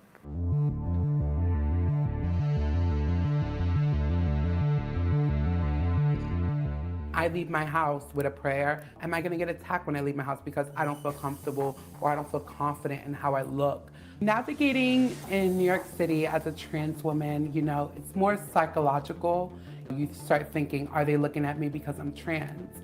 Or some man features are coming through, like, why is people looking? So I think it's more psychological for a trans person to feel scared in public spaces, especially when it's a big crowd. I will say one thing at this point. I gotta mention it. Even though I feel and I do know, yes, people do look. And it's right to feel sometimes not comfortable in certain situations. But I've also got to add that there is a lot of knowledge. You know, they've done a lot of research on this, and most people, when you are out walking around, believe it or not, they're more interested in themselves because human beings are more focused on themselves. It's not they don't look, because they do. I mean, if you ever go sit in a cafe or you've got a window, if you're not there looking at people, then I don't know. Like me, if I go sit in a cafe and I'm by the window, I watch people. I look at the clothes that different girls are wearing and stuff like that. So don't get me wrong, I do look at other people. So I can't say that people aren't looking. They are. But most of the time, most people, they are more interested in themselves. It's just a natural thing about human beings. So even though they might be looking, they're also they might even be worried about how they look sometimes as well. So, you know, you're not the only ones thinking that. That's the thing to remember when you're out on the streets and stuff. I'm a big one. That's why most guys are short asses to me. Yeah, I know what you mean, because I think you said you were 6'2" or something, Kirsty.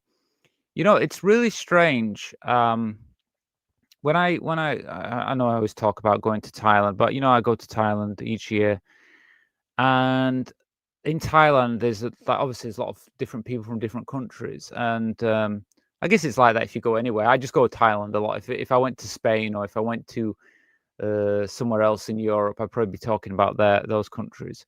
But what I've noticed is whenever there's maybe girls from Germany or girls from I don't know, maybe Norway or Sweden or something like that. I don't know, those parts of the world. They're really tall, really, really tall. And it's like I'm really small compared to them, you know? So I see some really, really tall women when I've been, especially when I go to Thailand, because there's just all different countries all go there, all the European countries. And I see these women, and they're much taller than I am. So for you, even though you are 6'2", I think you just match with them. Like a lot of the time, it's so strange. Like, yes, here in the UK, they might be able to tell more easily, but when you go to these countries, when you go to these foreign countries, especially if you go to Asian countries, they have no idea.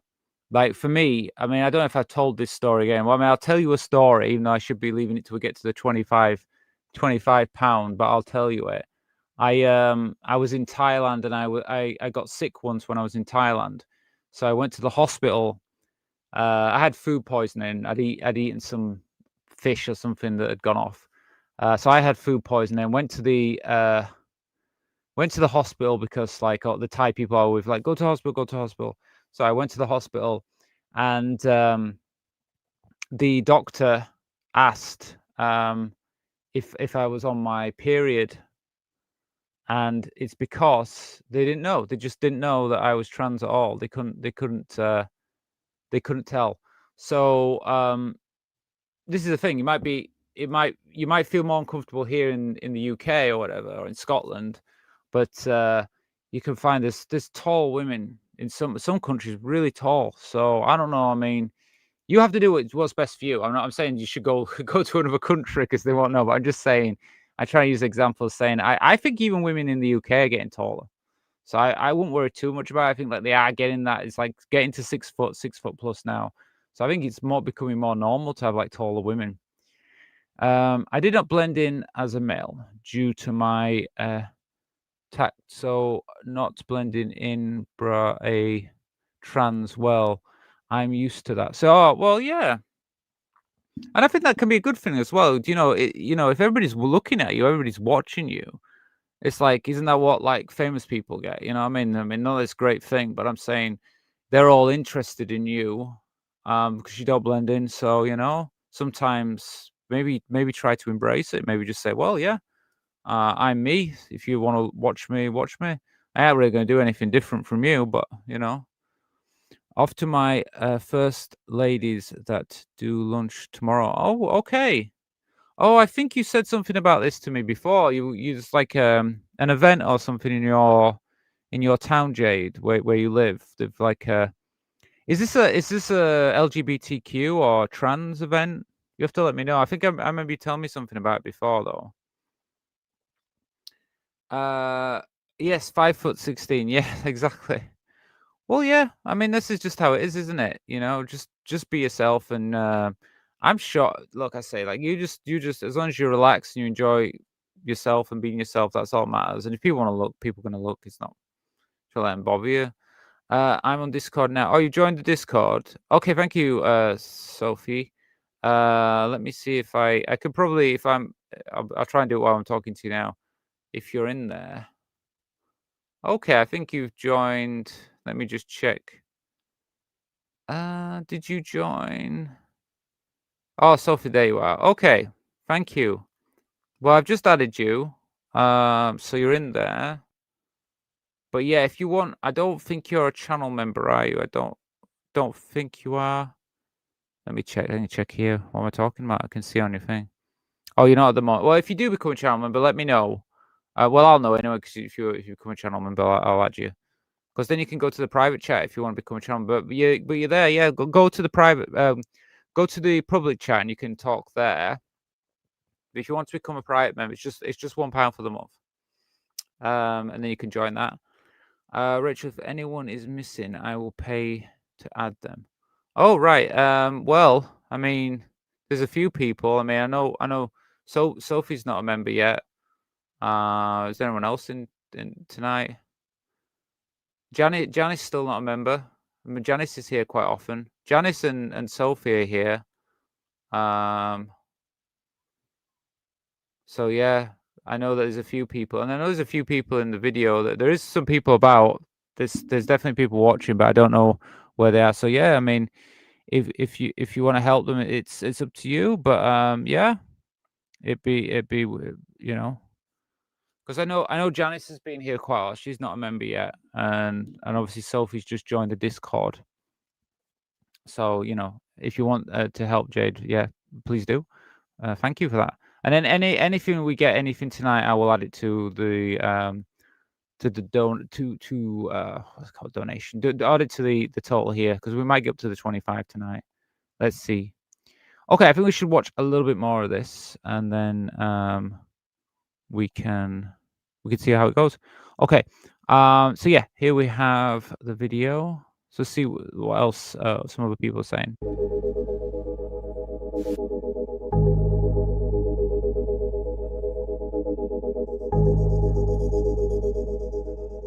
I have this everyday mantra, which I tell myself every time as I get ready in the morning, that I'm amazing, I'm smart and beautiful and talented, because these are also words that I kind of help beat down self-deprecating thoughts that I have of myself.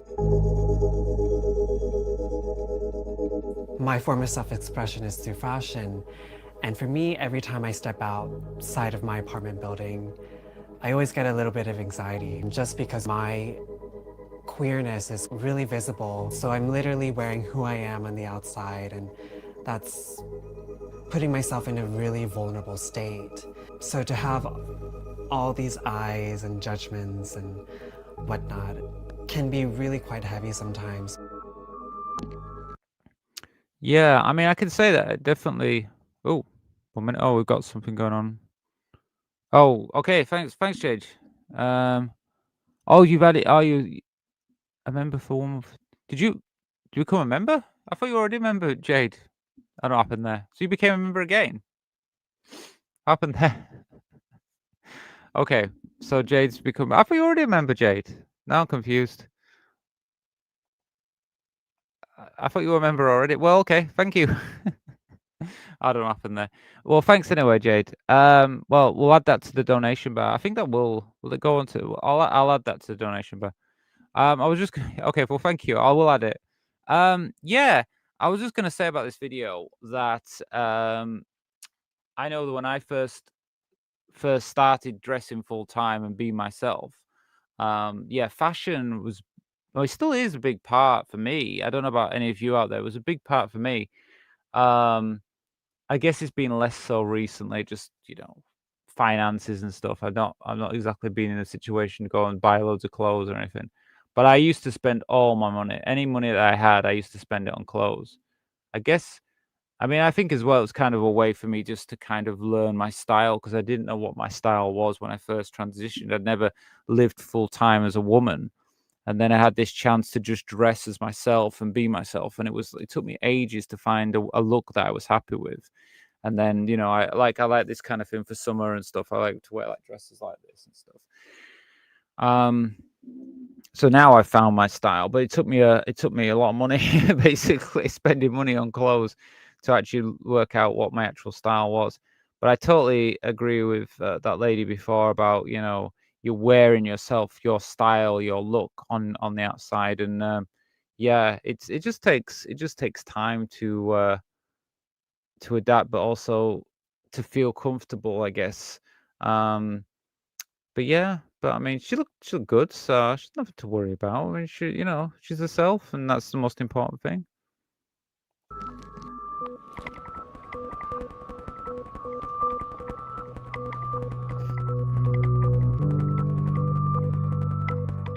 At night, dressed the way I do, I think like I attract a lot of attention to myself. There are times where a man will approach me and they think I'm attractive, and then they start to talk to me and they hear my voice, and then they're like, oh, she's transgender. And then like I feel like the immediate reaction at that point is like to get angry or to get violent. Why are you walking around like this trying to fool all these men? Like here I was assigned male at birth and I had all these privileges, and now I'm like ruining that. I'm having surgeries and I'm feminizing my body, and that to men can make them very uncomfortable and very angry. Yeah, I think if men get angry, I think the main reason is because they feel threatened in some ways because they've been told by society that to be masculine, to be a man, is you should you can't be attracted to anything that doesn't fit social norms. So you're not being a masculine man before, like if you were attracted to men was like you couldn't be, like a lot of masculine well, should I say gay men, but they were gay, but they pretended to be straight in the sense that they lived as a straight man, they get married and everything like that, was because they feel like society wouldn't accept that and they don't want to accept that. And I feel like trans women are kind of that new in replace of that. Like now you do have more gay men because they know now society is acceptant of being gay, or more accepting. I won't say it's completely accepting, but it's more accepting. So it's a lot easier for gay men to just live their lives now. It's not. I'm not saying it's completely easy, but it is easier.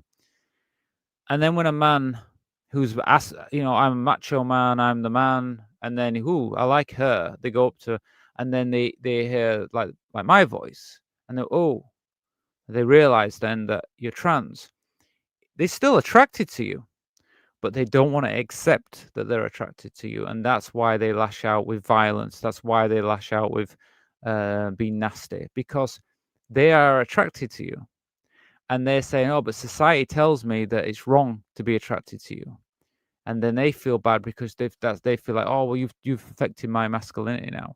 So I think it's I really think it's that. I think that we watched something. I don't know if it was a video. I read something recently. I shared it with you all, where somebody was talking about masculinity, and they said something about being into trans women was less masculine or something like that. It's just like, yeah, exactly. This is this stupid idea. But anyway, unfortunately, I can't gift subscriptions anymore. I can only gift memberships, which obviously is too much for me. Rachel, if I buy £5 on Buy Me a Coffee, can you gift 5 subscriptions? I don't know if I can. That's the thing. I looked at that the other day because I was wondering about that, about doing that. So I'll have a look, but I don't know if I can actually do it because I would do it. I would do it definitely. You know, because I'd love more people to be able to join the membership. Let me have a quick look, but I'm pretty sure it won't let me do it because I looked the other day, and it wouldn't seem to let me do it. Because I know when you go on it, you have an option or something, so you can actually gift. Whereas for me, I don't think it gives me the option. Let me have a look. No, why does it not leave me there? Because I did see it before for because if I go on someone else's, if I go onto someone else's membership page, it allows me to gift. So is it because it won't let you you gift £1 memberships anymore? It only lets you do the £5 membership? Is that all it'll let you do? That's strange that. Yeah, I don't know. I don't know why it does that.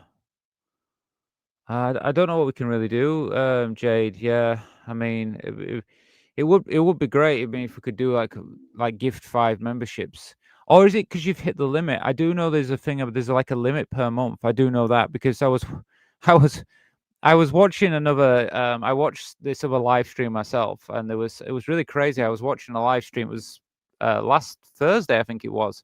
So I did the live stream here, and then I went and watched someone else's live stream, and they had they were getting gifted memberships, and they were getting loads. Like it was basically their fan base and all this were giving like everybody just memberships, and theirs were like £10. Can you imagine? Anyway, and they were all giving out loads, and then one of them said, "Oh, I can't give any more. I've hit my limit or something." I was like, "What? Limit of memberships?" So I don't know. It was just crazy, but so it might be on a limit. I don't know. Let's just say, yep, I have gifted lots of £1 subscriptions before, but can't do any more. Okay, is it because we've got the new higher membership now? Is that why? Is that what it will only let you do the higher membership?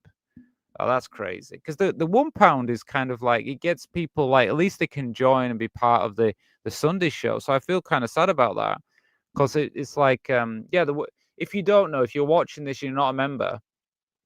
If you become a member, I mean, basically we do a Sunday show every Sunday live, and you get access to that, and you get access to the private show. And like Jade has given, I think you've given at least 15 or 20 memberships or something like that. You gifted, but yeah, you've made it so a lot of people who could at least try. I know one of the members has actually gone on and gone to a community member. So Jade, you gave a membership to them, and then they said, "Oh, well, I actually like the show." And they said, went and became a community member. So decided to go to the £5 level. So it's it depends, doesn't it? But yeah, well, it's a shame if you can't do it. Then it's okay. You know what I mean? It's not much we can do about it.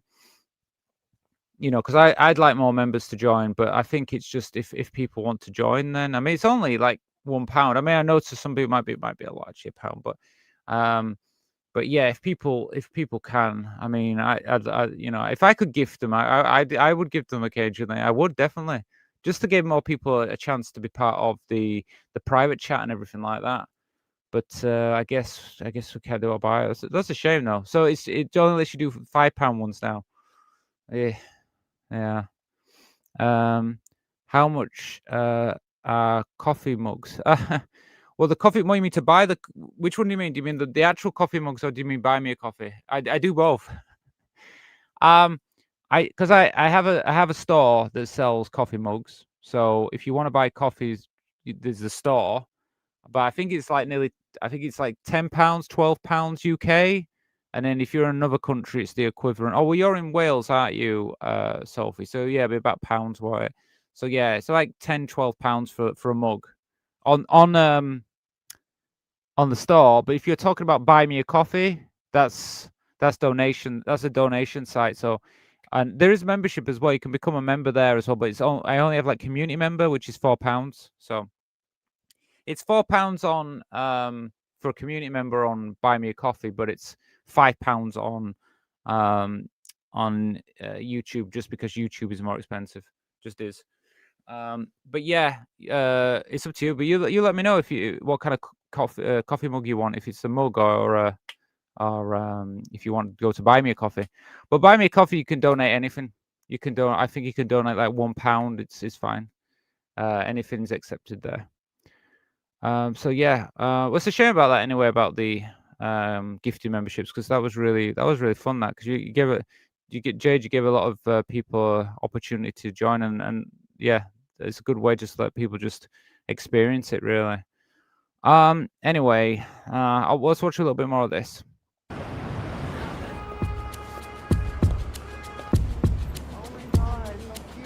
I pet?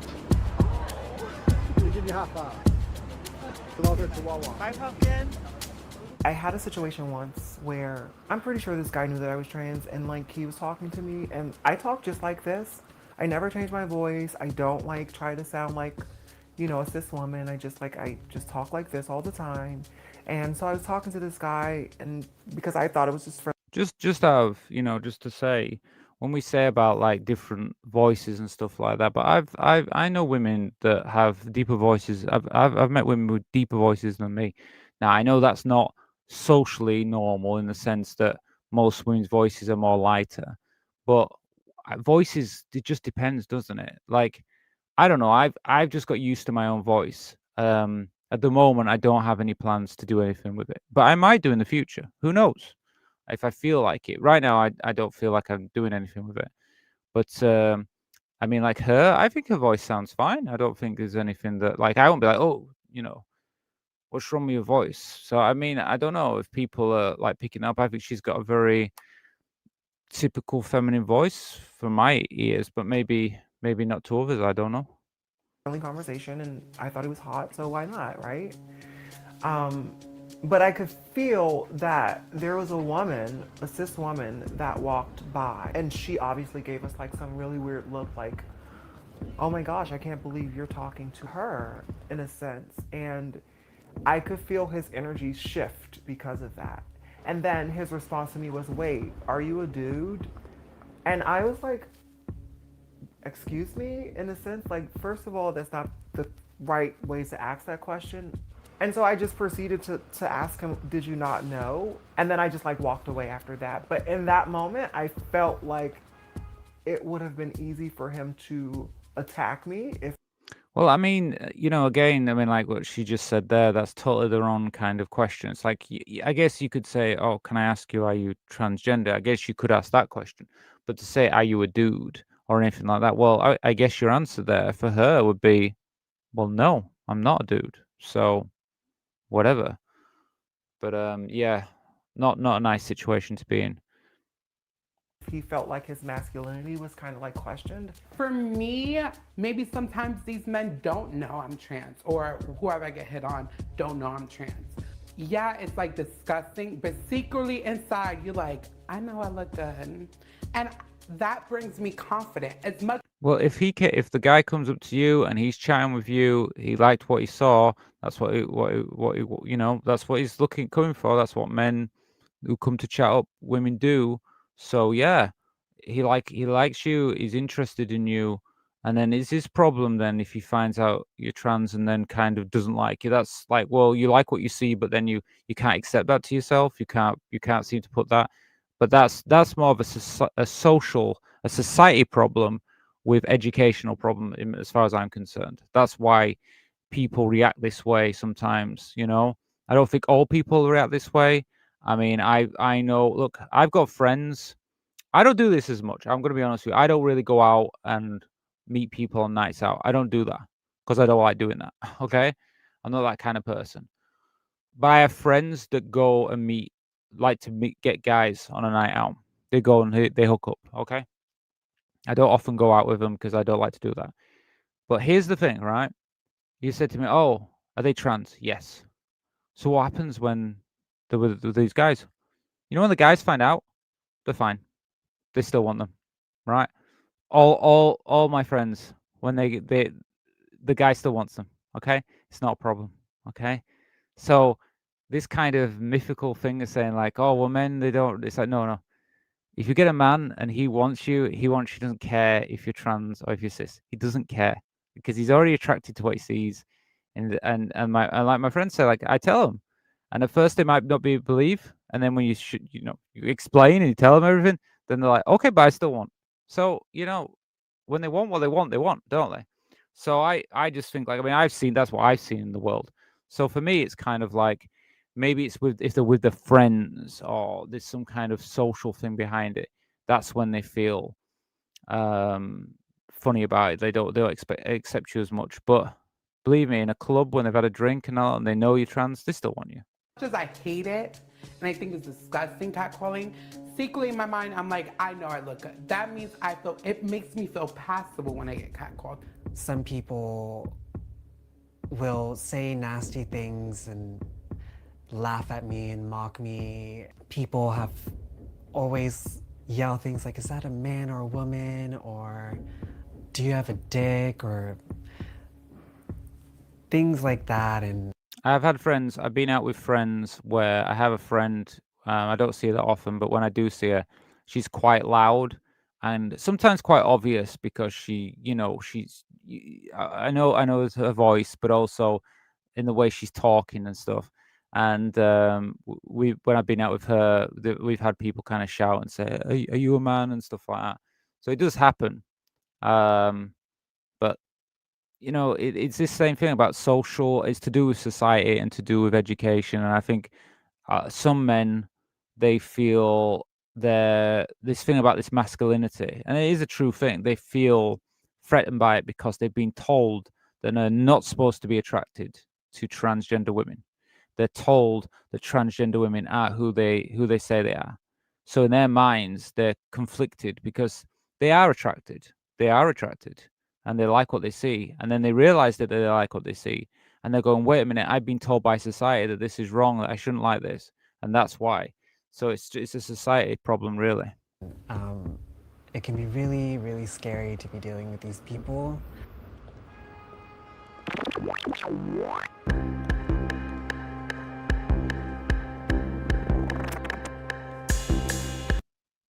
Okay. Oh, I see. Oh, thank you for being coming back, Kes. Nice to see you again. Yeah, Sophie, let me know about the coffee. Do you mean the shop, or did you want to send a donation through Buy Me a Coffee? You have to let me know. But yeah, I have the shop. If you want any help with the shop, just let me know, because I'm happy to guide you with anything in the shop, and any deals or anything that I can do for you, I will do. As much progress as we're making in our society, I think no matter how far we go, we still have that whole group of like cis men who see trans women as weak boys instead of women. And I think that that's part of the attraction for them too. But it's also a really big hit to like our womanhood. Well, I mean, we're going to a lot deeper fact now, but there is definitely a thing. I mean, I can say I always talk about more Western society more than I would talk about world society, because I think you'll find it's different in different countries. But in Western countries, which are mainly the English-speaking countries, let's be honest, those countries, the problem here, but then again, there is Germany and France, and they're not English speaking or whatever. But I'll get to the point. Basically, I think there is this thing about masculinity, and there's this thing about it being trans. It does threaten some men's belief what masculinity is, even though it shouldn't, but it just does. Because I think more of a man who just says, "I don't care, if I want it, I want it," I would say that, "Oh, that's a man." He doesn't care. So he's a man. Why should he care? Why does it affect his masculinity? Um, but um, but the thing is, yeah, it definitely is a thing where there's this kind of thing that's been taught to young men, especially now, that this kind of but I think it's still a small minority. I really believe that the most men, or young men now, kind of see trans women more acceptant, because I just think that they see trans people as they're growing up, so they have a different kind of concept. But I guess there is those in society that are trying to mold them into this kind of more homophobic, more transphobic in some senses, and that is scary, actually. I think that it's a man not seeing a trans woman as a woman and just seeing her for a boy, and very weak at being a boy. Dating has been sort of a challenge because I feel like sometimes men avoid openly dating me because they think that to be seen out in public with me or to introduce their parents to me, it would prompt people to like question their sexuality. Like, is this guy gay because he's dating a trans woman? The reality is, like, I think trans women are like cool and smart and hot, and guys should stop being so insecure about it. Like, we're women too. Well, I mean, obviously, I totally agree with what she's saying there. But that's the problem, is if they're being taught by other people in society to see us as not who we say we are, that's the problem. I didn't think I looked this good. I'm sorry, I heard you. At the end of the day, we're just like every other person. We just was born in the wrong gender. So yeah, publicly we're transitioning to a different sex. But we're just like you. You know, we walk in the same street, we're breathing the same air, we have the same heartbeat, you know. What is different besides me feeling like I was born in a different sex, and I want to change that? I wish I could, with these people, talk to them and converse with them and ask them questions. Why would you say that? Why do you feel this way? And try to understand their perspective. Well, I mean, I've seen loads of things on the internet where trans people and allies of trans people have tried to do that with these people.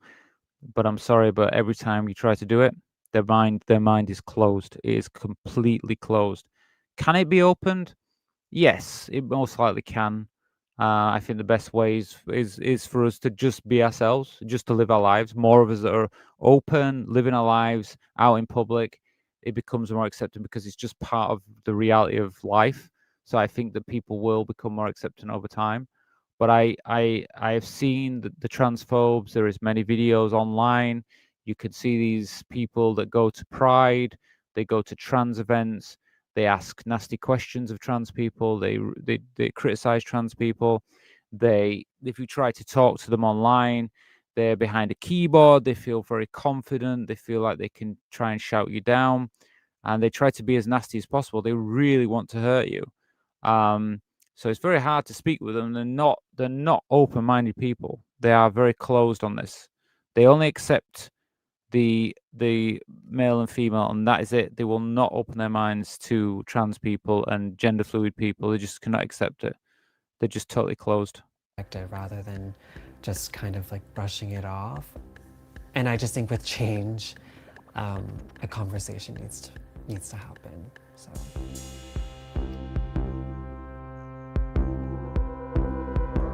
Okay, well, yes, that was an interesting video. But like I said, I mean, like my opinion is, look, these people are closed-minded.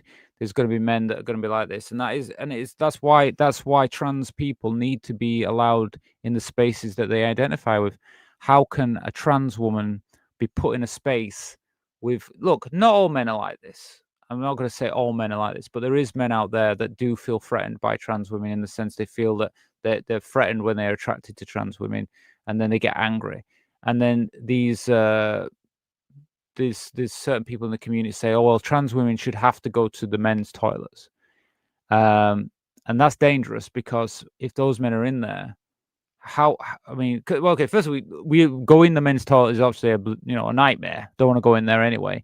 But even if I did go in there, what happens if I meet one of these men and they feel threatened by me?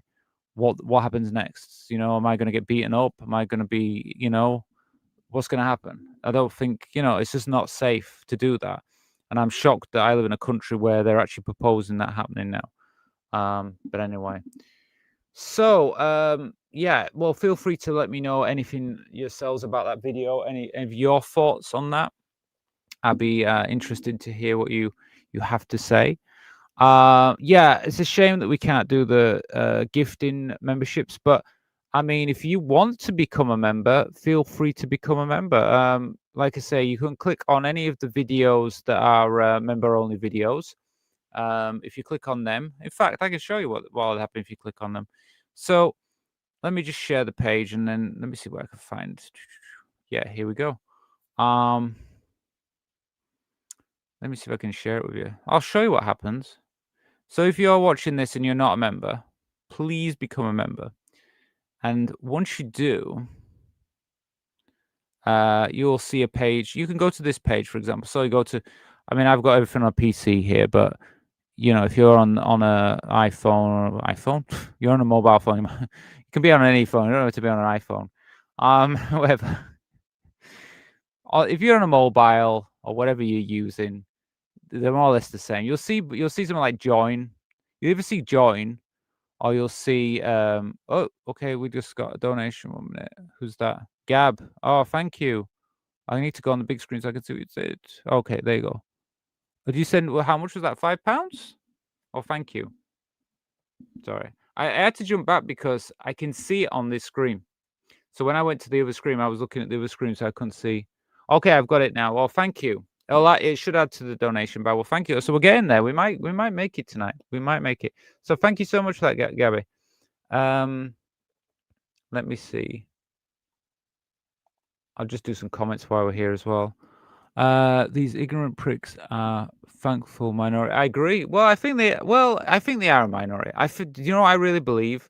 I don't believe men are like this. I don't think men are bad. Okay, my brother is a man, right?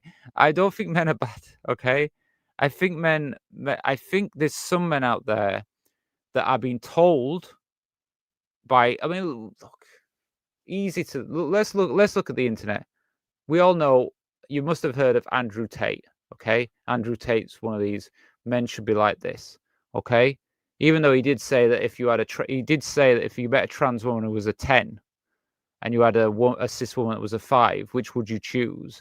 And then all the men were saying, oh, well, we'd have the cis woman. And he said, well, you're stupid. You'd go for the 10, wouldn't you? So he did say that. So I don't know. But you got men like that. I guess you got I know this is a bit weird, but you might have heard of Jordan Peterson. He's one of them that says men should be like this and stuff like that. Apparently he's ill right now. But anyway, he's one of them. I think there's many of these, especially in America as well, who seem to really promote about this kind of masculinity or something. So there is that, but I don't think it's affecting young men as much as they say. I think most are not thinking like night on and hot chocolate. Happy night. Oh yeah. Are you what? You're having hot chocolate now, Jade? Yeah. Yeah, that's nice. I mean, I wouldn't mind some hot chocolate. I haven't had any for ages. Going offline for a bit. I might try watching Batman. Oh, okay. Well, good for you. Well, thank you for being here anyway, Janice. And maybe if you ever fancy it, maybe if you want to become a member, if you consider maybe have a think about it, because I know you've been here for quite a bit. Love to see you become a member here. Pity is this minority has in themselves into a position of influence, but nevertheless they are a minority. Yeah. I mean, I don't feel that unsafe around other men, and being like men in society and stuff like that. I don't really feel like that. I feel like there is some men that could be dangerous. There is men out there you've got to be careful about, because they do feel threatened about being around trans people. But I think it's a minority, really do. Anyway, the EC has filed a shot across the government bow. Yeah, I know you shared some things about this. I need to look more into it, but I know that there's a lot going on right now. So hopefully, because we are looked upon, other countries are looking on England as as a country that's with its human rights is not setting a good example, especially around trans people's rights. Yeah, it's not good. Anyway, so let me just show. I was showing you this before. Yeah, so if you did become a member, because I know there's a few out there that are watching this now, and you're not members. Really easy to become a member. If you want to become a member, you can go to the page and you see all these videos here. You would get access to all these videos. These are all channel member videos. We do a show every Sunday. You get access to them. You get access to the private chat. And when you click on join, it's really easy. You click on join, you'll see me. Hi everyone. Welcome to my channel support. See me there talking. You can watch that video some other time. I watch myself. I'm just basically introducing it, telling you what it's about. And then you've got the option there. You've got you can become a channel supporter. Now, I don't know if it shows you in your currency when you go on, but it should show up in your currency and let you know. So I'm in the UK, so it'll say 99p. But basically, it can do it anywhere in the world. YouTube is throughout the world. So if I was in Thailand, it would be in Thai baht. It would just change the currency. So don't worry about this. Someone said to me the other day, said, "Oh, I'm in America. If I join, it's like YouTube is an American company. It has an American platform. In fact, I get paid from the US. I don't get paid in the UK. It's from America. So the money doesn't, it's when they take it, it's in American, it's in dollars anyway. So it goes to them first. So basically, yeah, you could just join, become a channel supporter, you get access to those videos. But if you wanted to be a bit more flashy and you want to jump up to the community member, absolutely fine. This is on YouTube anyway. It's a little bit more on YouTube. It's cheaper if you go to Buy Me a Coffee or Patreon. But if you did click on this one, you'll get access to the movie club. You get access to YouTube Watch. And also, we're going to be doing them live soon. So, hopefully, if you join that, you get all that extra stuff. So, yeah, have a think about that. Anyway, so yeah, because we're doing really well tonight. We've actually got £16.84. That's a really good. That's really good. That means we're less than £10 off. What are we, like £9? No, not even £9, are we? We're £8.26. £8.26. So £8.26. We might get to the goal. So if you want to help, the best way, you can do a super chat if you want, or if you prefer, you can send donations via Buy Me a Coffee, which I will put the link in the chat now, just so you can see where it is. Because I mean, I've pinned it to the top, but anyway, I'll put it in the chat again. So this is it here. Okay. Just in case, because I don't know, some of you might be watching this on. I am actually putting this on Facebook tonight. I've got a Facebook and Twitch as well as my other YouTube channel. I mean, the best channel probably to watch this on is my YouTube channel, which is Rachel Moore. So if you go there, that's the direct channel. But you can use any. If you want to watch on Facebook, it's fine. You can watch it there. It's just not as direct. So yeah, so we're nearly there. So I'll tell you what, we're going to do another video because I think we just covered one video there. So we should cover another one. Oh, thank you, Kirsty. Thank you so much. Oh, and it spoke to me as well. Did you hear that? Because I did put a voice thing for it, so I didn't know it was going to do that. It's a wee help. Well, thank you, Kirsty. Thank you so much. Well, wait, I'm going to add that to the donation because I don't think it'll go to the donation bar, that one. My donation bar is a bit, I think it only takes for Buy Me a Coffee, but I've added it to the donation. Well, thank you. Kirsty, we might actually get there tonight. It's possible now. We're 16, it'll be 17, 18. So we should be 18 now. So we're nearly there. Well, that means I've got 2 more videos now. Yeah. Yes, Jade. Yeah. Thank you, Kirsty.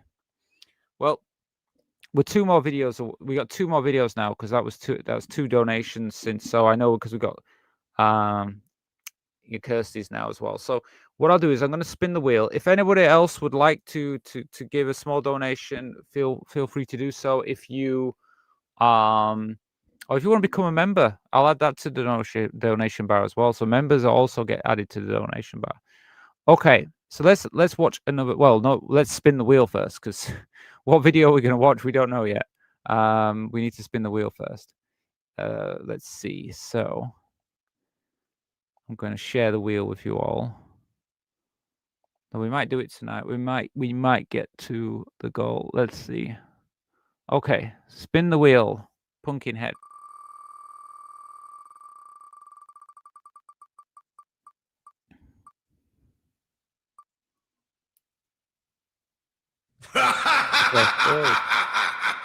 Some things you should never ask a trans. I guess it's a trans person. You should never ask a trans. I think it's supposed to say trans person. I think I just cut it short to put it on here. Okay, so 7 things you shouldn't ask a trans person. Okay, that's the next one. We all have to stick together. Well, yeah, Kirsty. I think we do, and I think we are. Honestly, the thing I've been saying about this all the time about more people getting together. I really am noticing it. I am really starting to see a lot more people. I'll be honest with you. There was a lot of people that joined the £1 membership, and I was kind of concerned, like thinking, oh, they won't join, stay on, because I know Jade gave out all these memberships to everybody, and I was thinking like, oh, they might not stay because obviously they were gifted it. So it's like, but I've had a few that have, like I said, have either extended or have said to me before, have said, oh yeah, I'm going to extend and stay and become like a member, stay on the channel. So it's really good, yeah. And I mean, like, even like just like the pound memberships really helps the channel, and then it helps me to keep doing these videos. So it's really coming together, and there's more of us now. That's the thing. I mean, like, I'm starting to see it on the Discord, even though it's only a few people out of all the members have actually joined the Discord. There's you can see it now. If you go on the Discord, you can see the members in the I don't know if you guys can see the members on the side, because I can see them all. And it's like there's quite a few people in there now. It's really, it is nice to see. It really is. That's why I'm there all the time as well. I'm putting stuff on there and being there. It's really active. Okay, let me find this video anyway. So 7 things. Oh yes, yeah, this one. Yeah, this looked interesting. I think this girl's quite chilled when she was doing this video. So I thought it was interesting. So I will share that video with you all. I think she's non-binary, but she's but I guess some of the questions kind of relate to being, I guess, non-binary and being trans and things. So hopefully, anyway, let's watch it and just see what she says.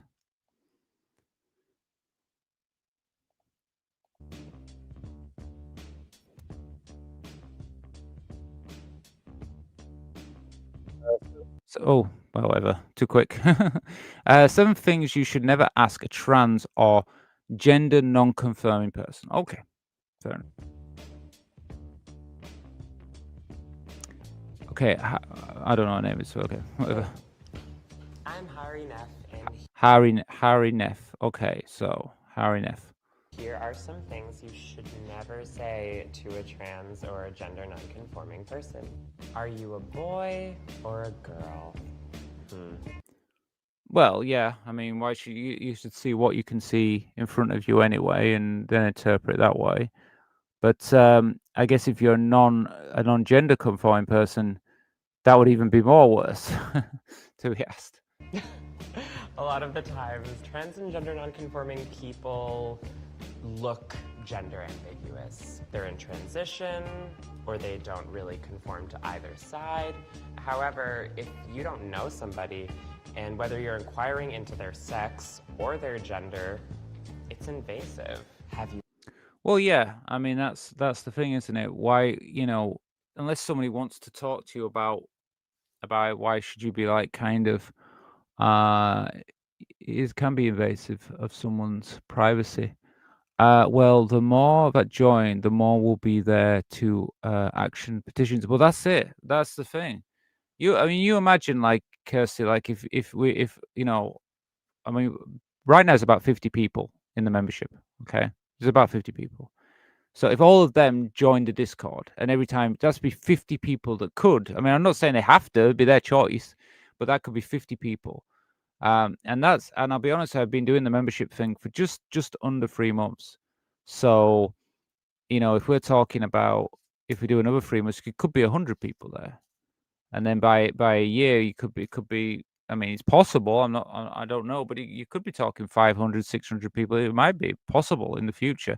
And then all of them have got, petition. And the thing is, it's not just members. It's just anyone who joins the Discord. I mean, if more people join that Discord, even if they paid membership or unpaid membership, they still can sign the petitions, because they've put them in the petition. The petition thing is available to anybody, members and non-members.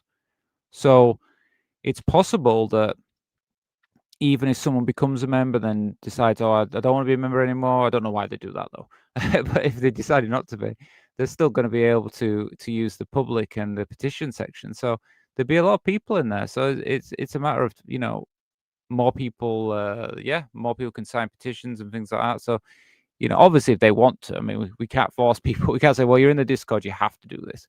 But we would hope that people would feel the same way and sign it. Had all the surgeries? Well, that's a big one. Have you had all the surgeries, or will you have full transition? Yeah, this one kind of gets me a lot of time, because I feel like for trans, I mean, I can speak more on behalf of a trans person. I would say that, I really believe that this is a personal thing. Like, some of us, we know straight away, I need to have all the surgery, I need to do everything to feel myself. And that is absolutely valid and your choice. And you have the choice then, do you want to share that you've had certain surgeries and certain things? That's fine. And then, like myself, I mean, if it, like, I don't have a problem with talking about my body and talking about those things. But I don't think that someone I don't know should ask me. I think, like, no, it's none of your business. And then it's always like, well, when are you going? Normally, what they say to me is, because I haven't had full surgery, but when they ask me, they say, when are you going to have it? And it's like, well, I mean, you're just presuming I might not want to have the surgery. I have my own feelings about if I'm going and what I'm going to do and stuff like that. But it's always like, okay, so when you're having all this done, when are you going to do this? And sometimes it can feel a little bit like, I feel like you're just being too personal. I don't want to talk about that unless I choose to talk about it. Fully transition? Whatever surgery somebody wants to get, that's none of your business, especially if you don't know somebody. A trans person who hasn't gotten any surgeries is not incomplete in any way, and it doesn't affect the validity of their gender presentation or their gender identity. Well, I completely agree with that. Yeah, what she said, I completely agree with it. At the end of the day, I'm sorry, I don't know if she goes by they. I didn't know if she said that or not, because she says she's gender non-conforming, so she might go by they, or if someone correct me if I'm wrong. I would keep saying she, but they. I'll just call her they. I mean, like, they said that it's up to, you shouldn't be asking those questions, which you shouldn't be. So does this mean you're gay now? Sexuality is different from gender. Who you are attracted to has nothing to do with the gender you identify as. Sexuality is who you want to be with. Gender identity is how you want to be in the world. Yeah, this is it, isn't it? I mean, we've got we talked about this many times, and I mean, it's pretty clear for most trans people the difference between gender and sexuality. But I feel like most of the people don't know trans people. The people that are looking on the outside really confuse this completely. They can't seem to grasp it, and when they do grasp it, then they start saying, "Oh well, why do trans people go under the umbrella with gay and lesbian then?" And it's like, well, some trans people are gay and lesbian and bi, so kind of fit under the umbrella anyway. But then it's like, okay, but isn't it your gender identity? It's like, well, we're part of the movement. We created the LGBTQ community. We are part of that group. We were there alongside the gays and the lesbians creating that movement. So yeah, damn right, we need to be part of that movement. That's why we're on there, because we're part of it. What's your real name? For a lot of trans and gender non-conforming people, it's hard to reflect about the past. And just because you were assigned a certain sex at birth with a certain name, it doesn't mean that reflects the gender or the identity you abide by. We call it a dead name. Because, you know, a lot of trans people and gender nonconforming people see their former name as dead. Yeah, this is it. I mean, you know, like I never really had the same kind of view of my past name. But I totally understand why why it's referred to as a dead name, because a lot of trans people do feel that way.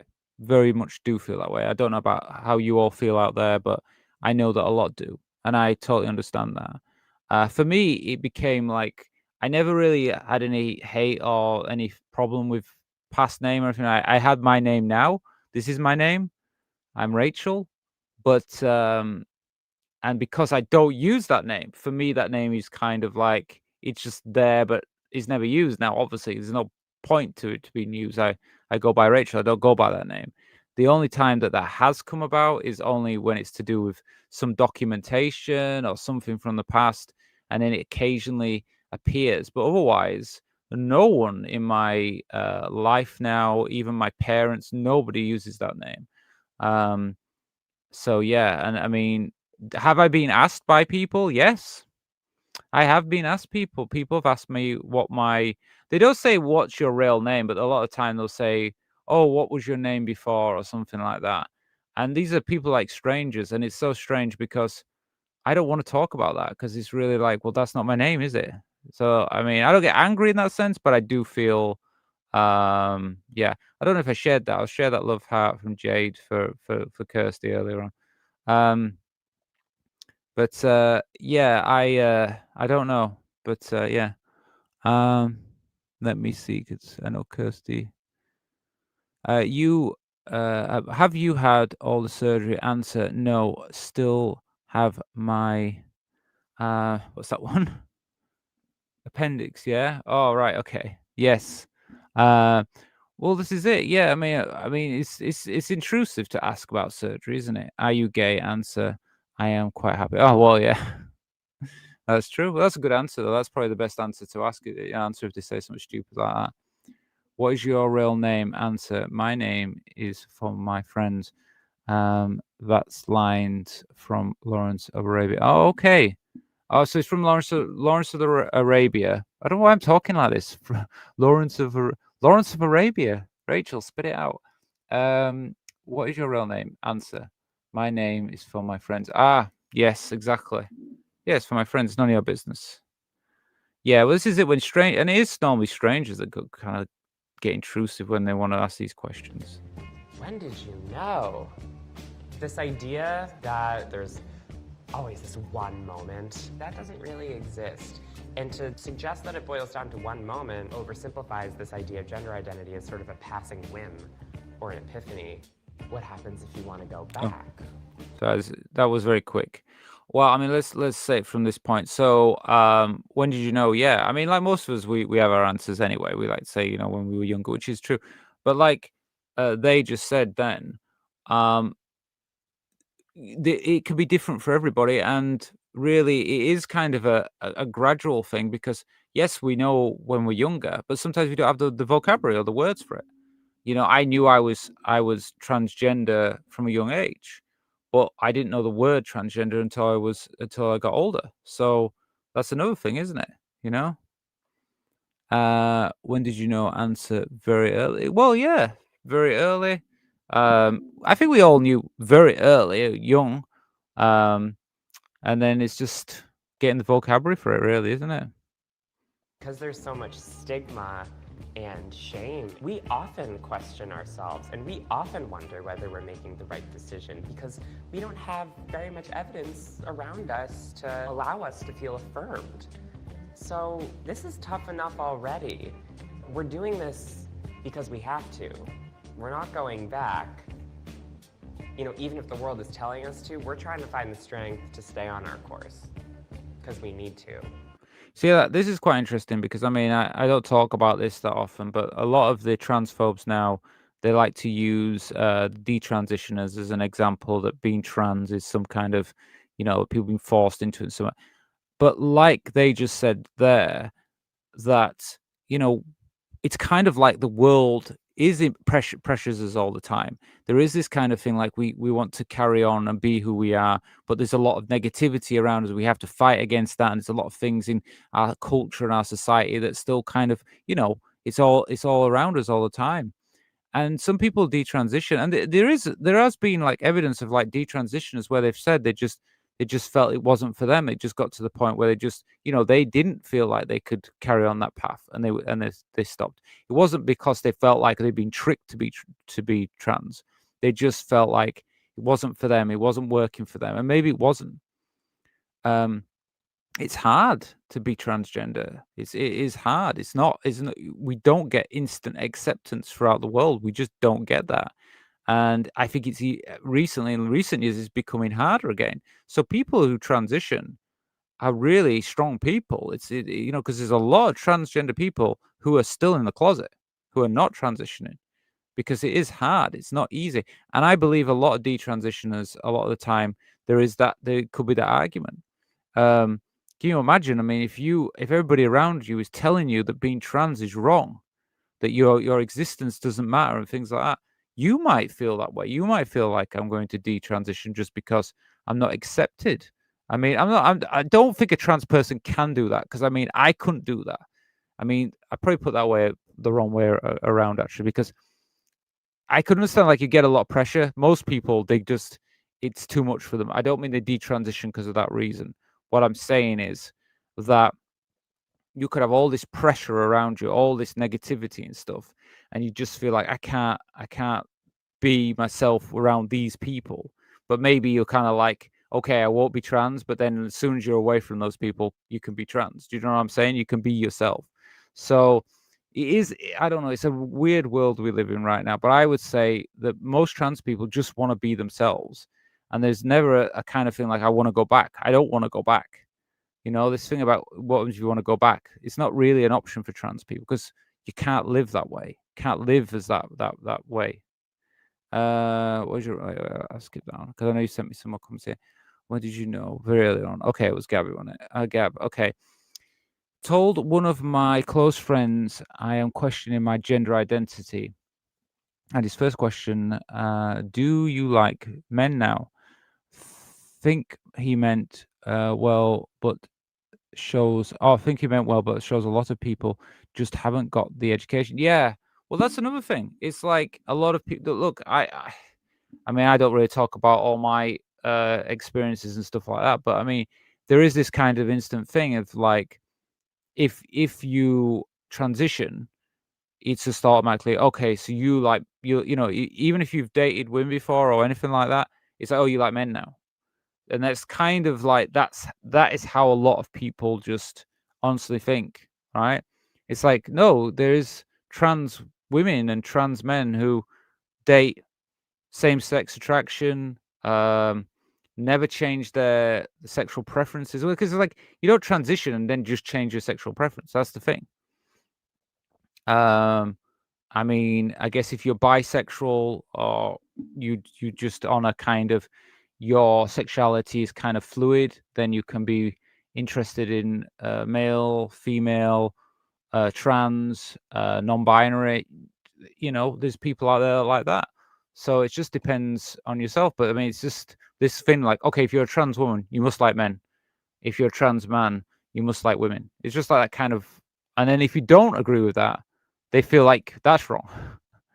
What happens if you want to go back? Answer: I have GPS on my phone if I get lost. Yes, exactly. Well, that's a good answer, and that is the truth, isn't it? Yeah, Gab. Yeah, that's the thing, isn't it? Okay. Oh, this one here. Sorry, Gabby. Sorry. That's why they are going after education. Yes. Well, that is why they're going after education. They don't want people to know, and like I said, I mean, I'm just saying one more thing about the detransition thing. It is like, you know, they argue, they say that the detransition people have been saying they've been tricked into being trans, but there's another thing. I just think like maybe these trans people have been forced to go back somehow. Do you know what I mean? Because it could be the same thing they're arguing this way, but it's like, well, couldn't it be the other way around? Couldn't it be that you're trying to force them not to be trans? You know? But I mean, anyway, let's watch a bit more of this. Where do you get the strength to be so brave every day? Making the choice to transition isn't an act of bravery, when the other choice can be kind of a life or death thing. Well, this is who you're supposed to be. It's not this big act of valiance that you defy the world every day. You're just trying to be yourself. And the word brave sensationalizes the trans experience. Something in our society, not to use the S word, we feel like we can get to know someone if we know what their sex is, if we know all the details about their gender identity. But in reality, it's not really that important. And it's kind of hard for us to talk about this stuff. We've got it. We know what you want to know. It'll come out in its own way. So, I mean, I'll just say then at the end there, yeah, they said about being brave. I think in some ways there is a bravery, though, to being trans. And I'd say this because I think that people, to go out there and be yourself and stuff, it does take strength. Don't get me wrong. I think it does take strength.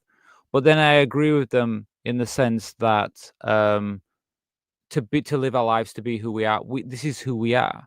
And then there's like, there isn't really an option. I agree with that, because it's like, what is the other option? It's living a lie. Being in the closet, if you want to use that terminology, and that isn't a life. You are lying, being the who you are not. So when you're a trans person, like if I didn't live like this and I lived like I was before, I would be living a lie. That isn't me. So I feel like, it's, though I would say I'm a little bit brave when I first came out. Because I would say that when I first came out, it was brave, it was strength. But now I'd say it's just normal now. I wouldn't say it now. I'd say no, I'm not brave now. I'm just normal, just a normal person. Brave. They don't know half of it. Yeah, well, it's dealing. I'll be honest, it's dealing with the crap, isn't it? To be honest with you, all the crap they throw at us. I like, man. Well, this is the thing. Your sexuality is who you are attracted to. It's what you like. If you like men, you like men. If you like women, you like women. If you like non-binary people, then you like non-binary people. Why does it matter? Do you know what I mean? Who cares? Do you know? At the end of the day, we can be who we want to be, and if you love men, I think that's great. Why not? And if you love women, someone loves women, that's great as well. Because it's you've got to be happy. You've got to be attracted to the people you're attracted to, and I believe love is love at the end of the day. And I've seen relationships, many different types of relationships, and seen happiness with people, and I think that's the most important thing. It's so cruel that some people say that we have to live a certain way, that people can't express their sexuality and stuff.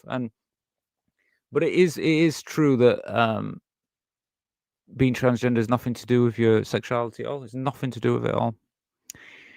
Okay, so let's see where we are. So we aren't that far, to be honest with you, from the goal tonight. It's about 5, 6, 7 £7. Am I right? I think it's £7.20. £7.26, I think, away. So we're not that far. So we do have another video to watch, because we got another donation from it was Kirsty gave us that other donation. So I think we should play another video, and then we'll see where we are tonight. And if anybody wants to send a donation, we basically, if anyone sends something like £7, well, it'd be more than £7, but they'd have to be like £8. If someone sent like £8 or something like that, we actually might hit the goal tonight. Just be careful, Gabby, with what has just happened. Okay. With the what do you mean? I guess you have to let me know. Okay. But yeah. Oh, disclosure and all that. Yes, yeah. Well, yeah, true, yeah. Well, that's the thing, isn't it? Yeah, you have to be careful because now the law says you've got to tell you're trans to every man you meet. Apparently, no.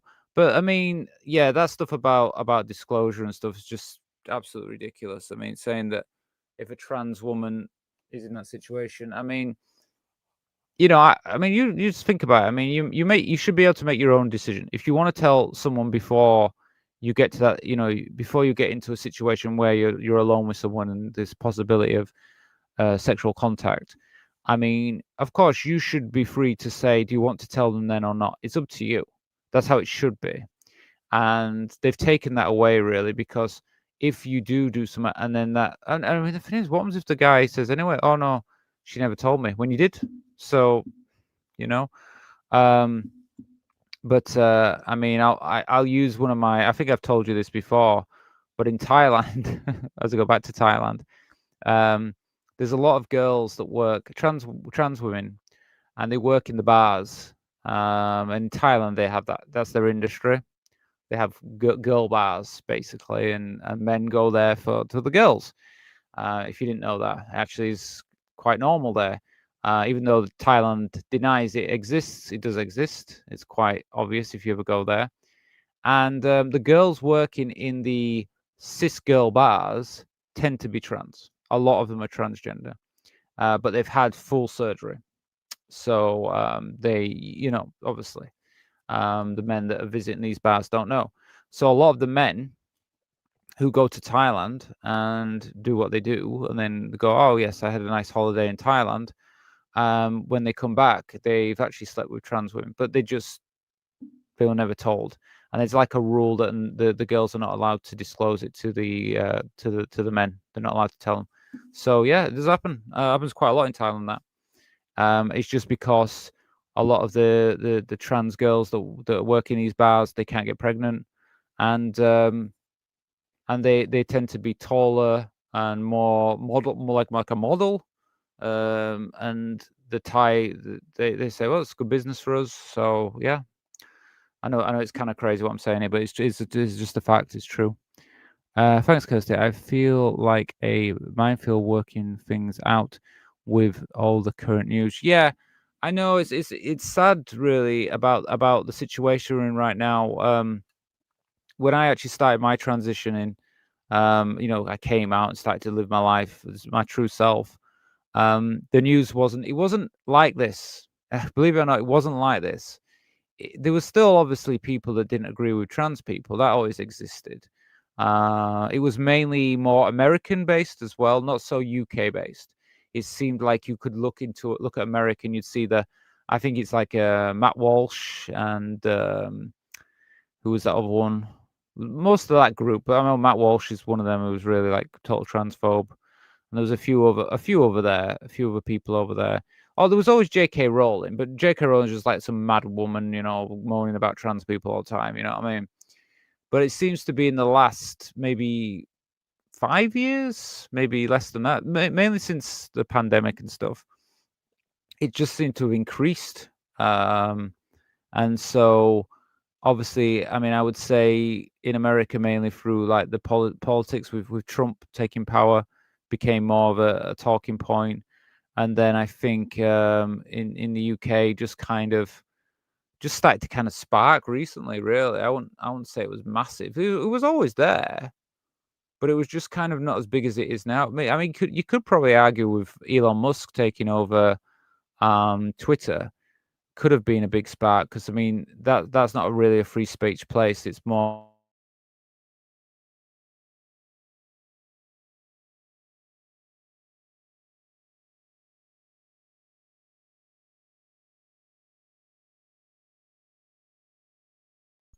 Okay, sorry, my microphone got muted.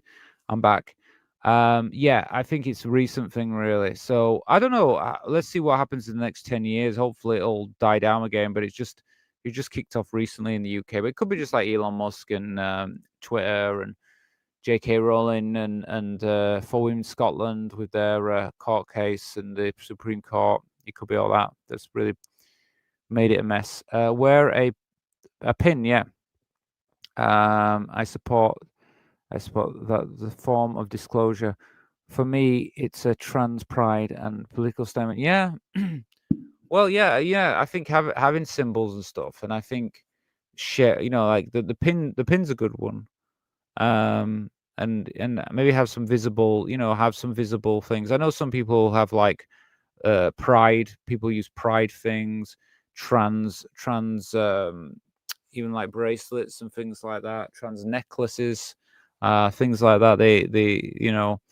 And I think it's a good way. Whatever way you want to kind of show that you're trans, maybe it's quite good for visibility, because more people see trans people about, they become more, it's more acceptance over time. Anyway, look, let's watch another video. If anybody, look, I'm going to say this now. If anybody wants to send another donation, if we get another like £7.50, something like that, I think we're going to hit the goal tonight. So it'd be great if we can, but if not, it's fine. I'll get one of Rachel's t-shirts. Well, yeah. I've been trying to work on them a little bit more. I will work on them a little bit more, and get some more t-shirts out there, because I think that I mean, then you got a choice. You can wear a t-shirt sometimes and just say, look, trans rights. I'm thinking about just having some t-shirts say like trans rights are human rights, trans women are women, trans men and men, things like that. Just basic t-shirts like that, with the logo, with the colors of the trans flag, things like that. I need to work on them a bit more, but if people are interested, then yeah, definitely check out the store. The link is below this video if you want to check that out. Lavender spoon for the armed forces. Okay, lavender spoons for the armed forces. Yeah, are they? Got a new subscriber there.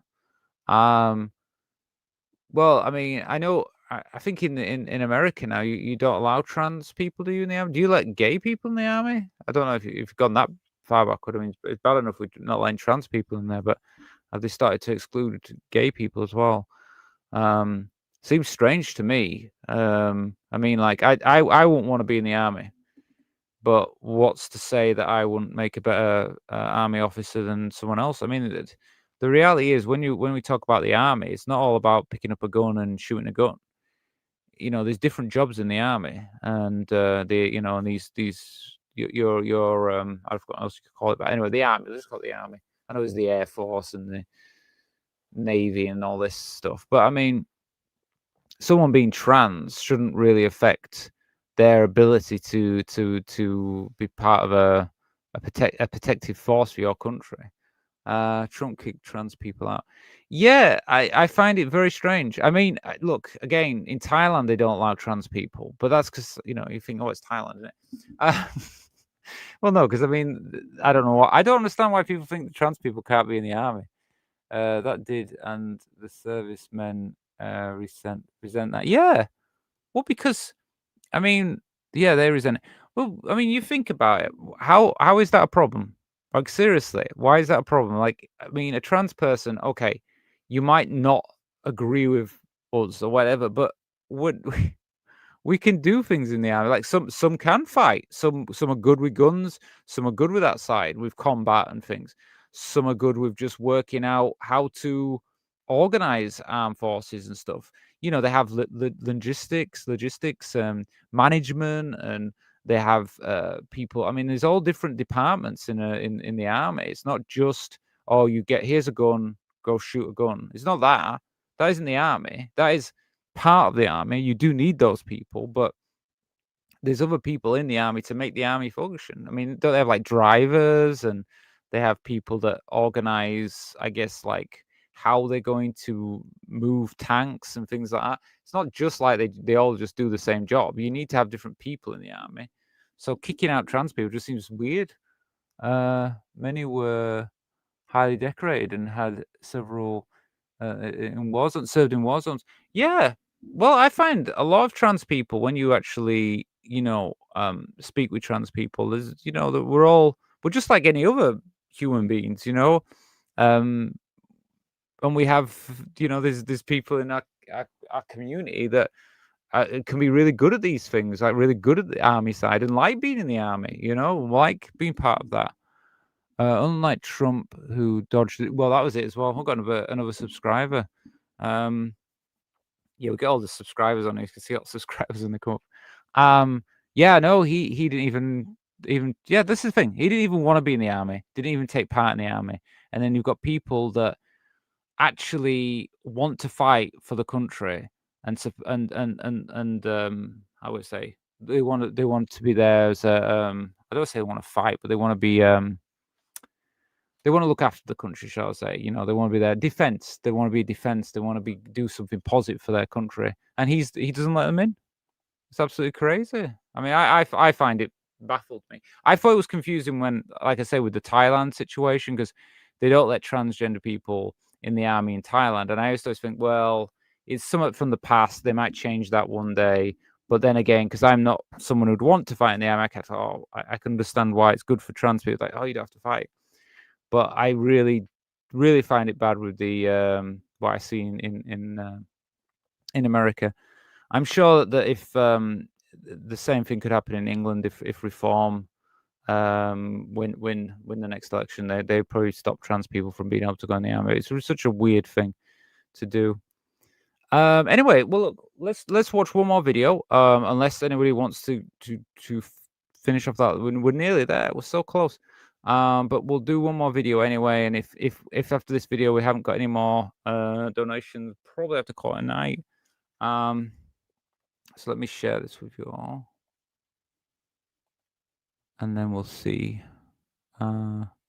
Kirsty, one was a pilot who served in Iraq and Afghanistan. When that chopper went down in DC, they said it was her when it wasn't. Oh, I remember that. Yeah. They were very disappointed. Yeah, I remember they tried. Yeah. Thanks for reminding me about that. Yeah, they blamed, didn't they? They blamed the trans pilot. Said it was and then it wasn't. There's nothing to do with. But they always do that. Well, they did it recently, didn't they? They did it recently with Charlie Kirk, didn't they? Charlie Kirk. You know, we've all forgotten about that already, haven't we? That was over and done with pretty quick. You know, I can't believe how that's just kind of like, yeah, that's over and done with. He's gone now, and that, you know, everyone's like, that's gonna be a big thing. Everyone's kind of forgotten about it already. They're all saying, oh, it's a trans person, or oh, no, his girlfriend's trans. It's like people just kind of like, yeah, you just tried. Yeah, they love to try and blame trans people for things. This is when we like to pin it on us for everything. But yeah, I remember that about the pilot. So she probably earned more now in the civil. So, well, she probably will actually. Yeah, you're right. Because she'll be private now, but she's a skilled pilot, so she's gonna be she probably made more money now, so she's probably better off. But it's not fair because she didn't choose to do that. She was forced. But she's wrong. But she probably is better off. Okay, we'll watch one more. Well, let's see. Let's put another video on. And like I say, if any more donations, feel free. Remove that one. Okay.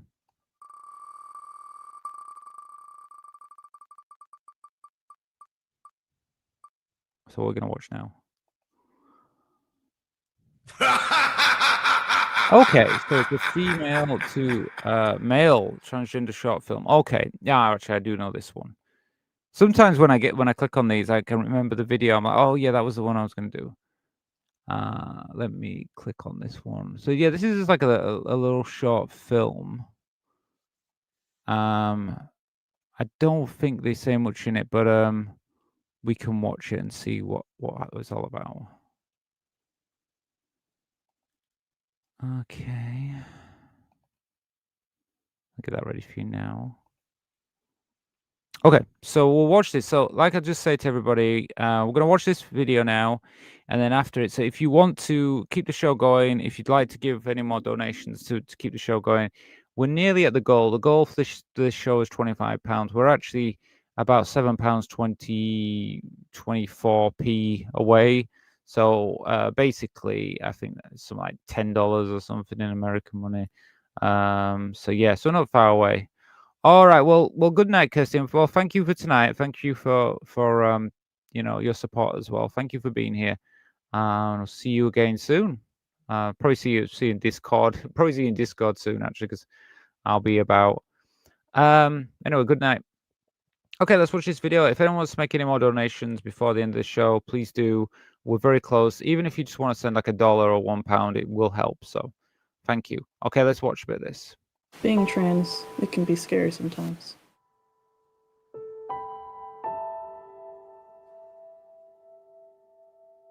Scared of going to the bathroom. Scared someone knows. Scared people are looking at you. So, I mean, just saying at the beginning, a lot of things we've already kind of covered about people like being scared to, scared that people are looking at you, scared about going to the toilet, something as simple as just going to the toilet, and trans people have to fear that nowadays. Scared for your own safety. And safety. I mean, here you go, like, he's wearing this symbol, transgender symbol. So this is one way that you can, if you want to be more visible, or you just want something, a little thing there to remind of who you are, being transgender, you can have a little pendant like this. Some people are terrified even in their own homes. To think that more than 60% of trans people experience targeted verbal abuse and more than 35% attempt suicide. Well, I mean, I don't know even if that suicide is even higher than that, but I mean, the verbal abuse. I mean, I've had it. I think I've had it twice in my experience, in my lifetime.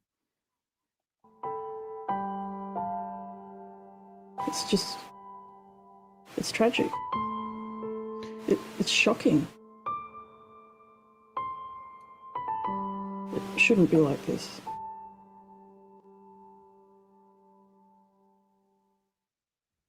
People stare as I walk by.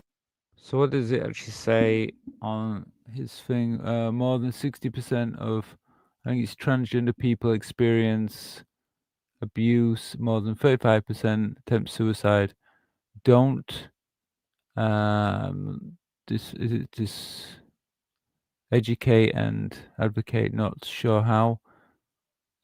Stand. Okay, let's see. Anyway, see all I'm saying. But what if they were in my shoes? Imagine waking up with a different gender for a day and the discomfort that comes with that. Yeah, that's the thing, and that's the thing. They can't do that. That's the problem. These people are misgenderers and don't believe we exist and want to erase us. Can't understand what it's like to live in a gender that you do not cannot be. They can't understand it. That's a transgender person's everyday life. Some days the dysphoria I feel is overwhelming. I can't even look at myself, let alone having other people see me. But today, I want people to see me.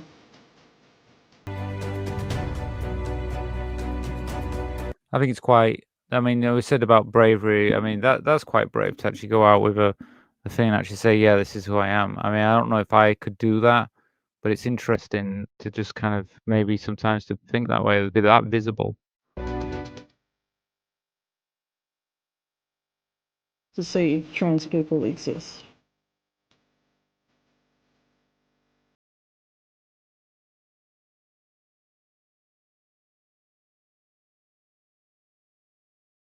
To see the number of people suffering here in Australia. So I mean, like this this person here, he said that in Australia, and I mean this is the thing. This is something that how all over the world. I mean, I'm here in the UK, he's in Australia, and how we're all affected by the same situation, and now it seems to be affect the same thing with trans people.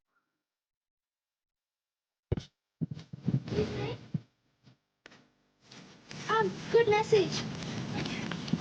Yeah.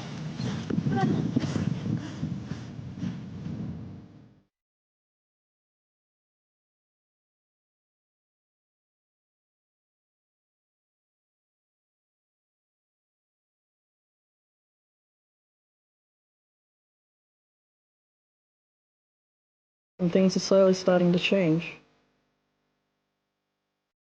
Well, I mean, I would have agreed that things are start to slowly changing. I mean, this was 7 years ago, but I feel that there's a lot more to fight now than there was 7 years ago. Unfortunately, I think like they're trying to push us back now.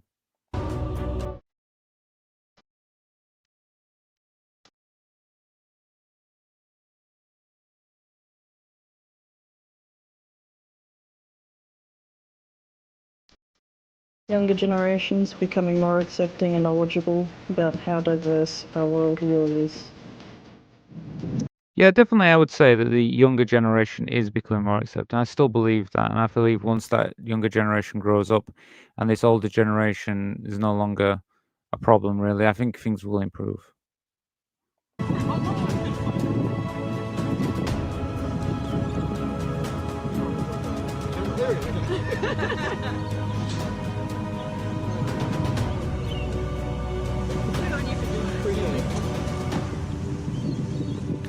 And since it seems like, I mean, especially this part of Australia where he's doing this, people do seem to be more positive, which is a good thing. I would be interested to see what it'd be like here in the UK. If someone did it here, what it'd be like, or maybe if you did it somewhere like in America. I wonder what it'd be like if you did it in Texas or something like that. How that would go down.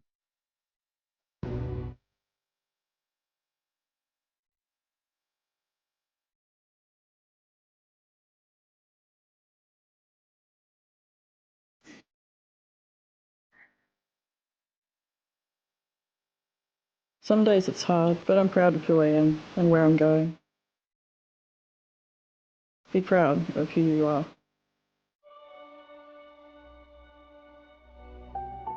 So yeah, I mean, I think it kind of comes down again to the same thing we've been saying about being visible, and maybe that is the thing. Maybe it is more. We should be more. Try to be more visible. Try to be more, so people can see us out where we are. And yeah, maybe it is the thing. Like, I mean, as Kirsty was saying about having her lapel and having her flag there, and maybe that's the way we should all be thinking. Maybe we should be thinking we should have more markers on us to kind of say, yeah, we are trans, because maybe people just don't know sometimes. And if more of us did that, they'd start to accept, oh, well, just trans people just everywhere and they're part of our everyday life. So I think that's the end of the show. We've done nearly 3 hours. I think, well, we're completely close to 3 hours. So I think we should call it a night now. I think it's been good. I want to say thank you to everybody who's donated tonight and who's subscribed. I think there's been a few people subscribed during the show because subscriptions are really important. I actually forgot to say, I might as well say it now, but I'll mention it again in the next show because I forgot to say it actually. I've got 11,000 subscribers now on the channel, so that's such a really big thing actually. So I'm really happy about that. I forgot to mention it, but I will mention it at the beginning of the next show because I think let more people know about it. But at the end, it's not so good. I don't know if everybody's watching now, so I don't know if everyone caught it. But yeah, I'll thank everyone for donating. I thank everyone for who's a channel supporter, a community member. It really means a lot to me. We didn't. I decided not to cover the beginning of the show. I actually said I might cover a video tonight. I think I'm going to leave that till later now. I might just leave that one till the Friday. No, it's not the Saturday night. We can watch it then. So I don't think I'll be back tomorrow night. I think it's probably going to be on Thursday. So I'll look forward to seeing you again soon. Again soon. I'm not talking right tonight. But yeah, it's been fun. So I'm going to say good night. Good night, everyone. Thank you for being here. Thank you for taking part. And if you're not already, well, I mean, please subscribe. Please hit the like button and become a channel member. Why not? Become a channel member. If you're not a channel member, become a channel member. Okay. Good night, and I will see you again soon.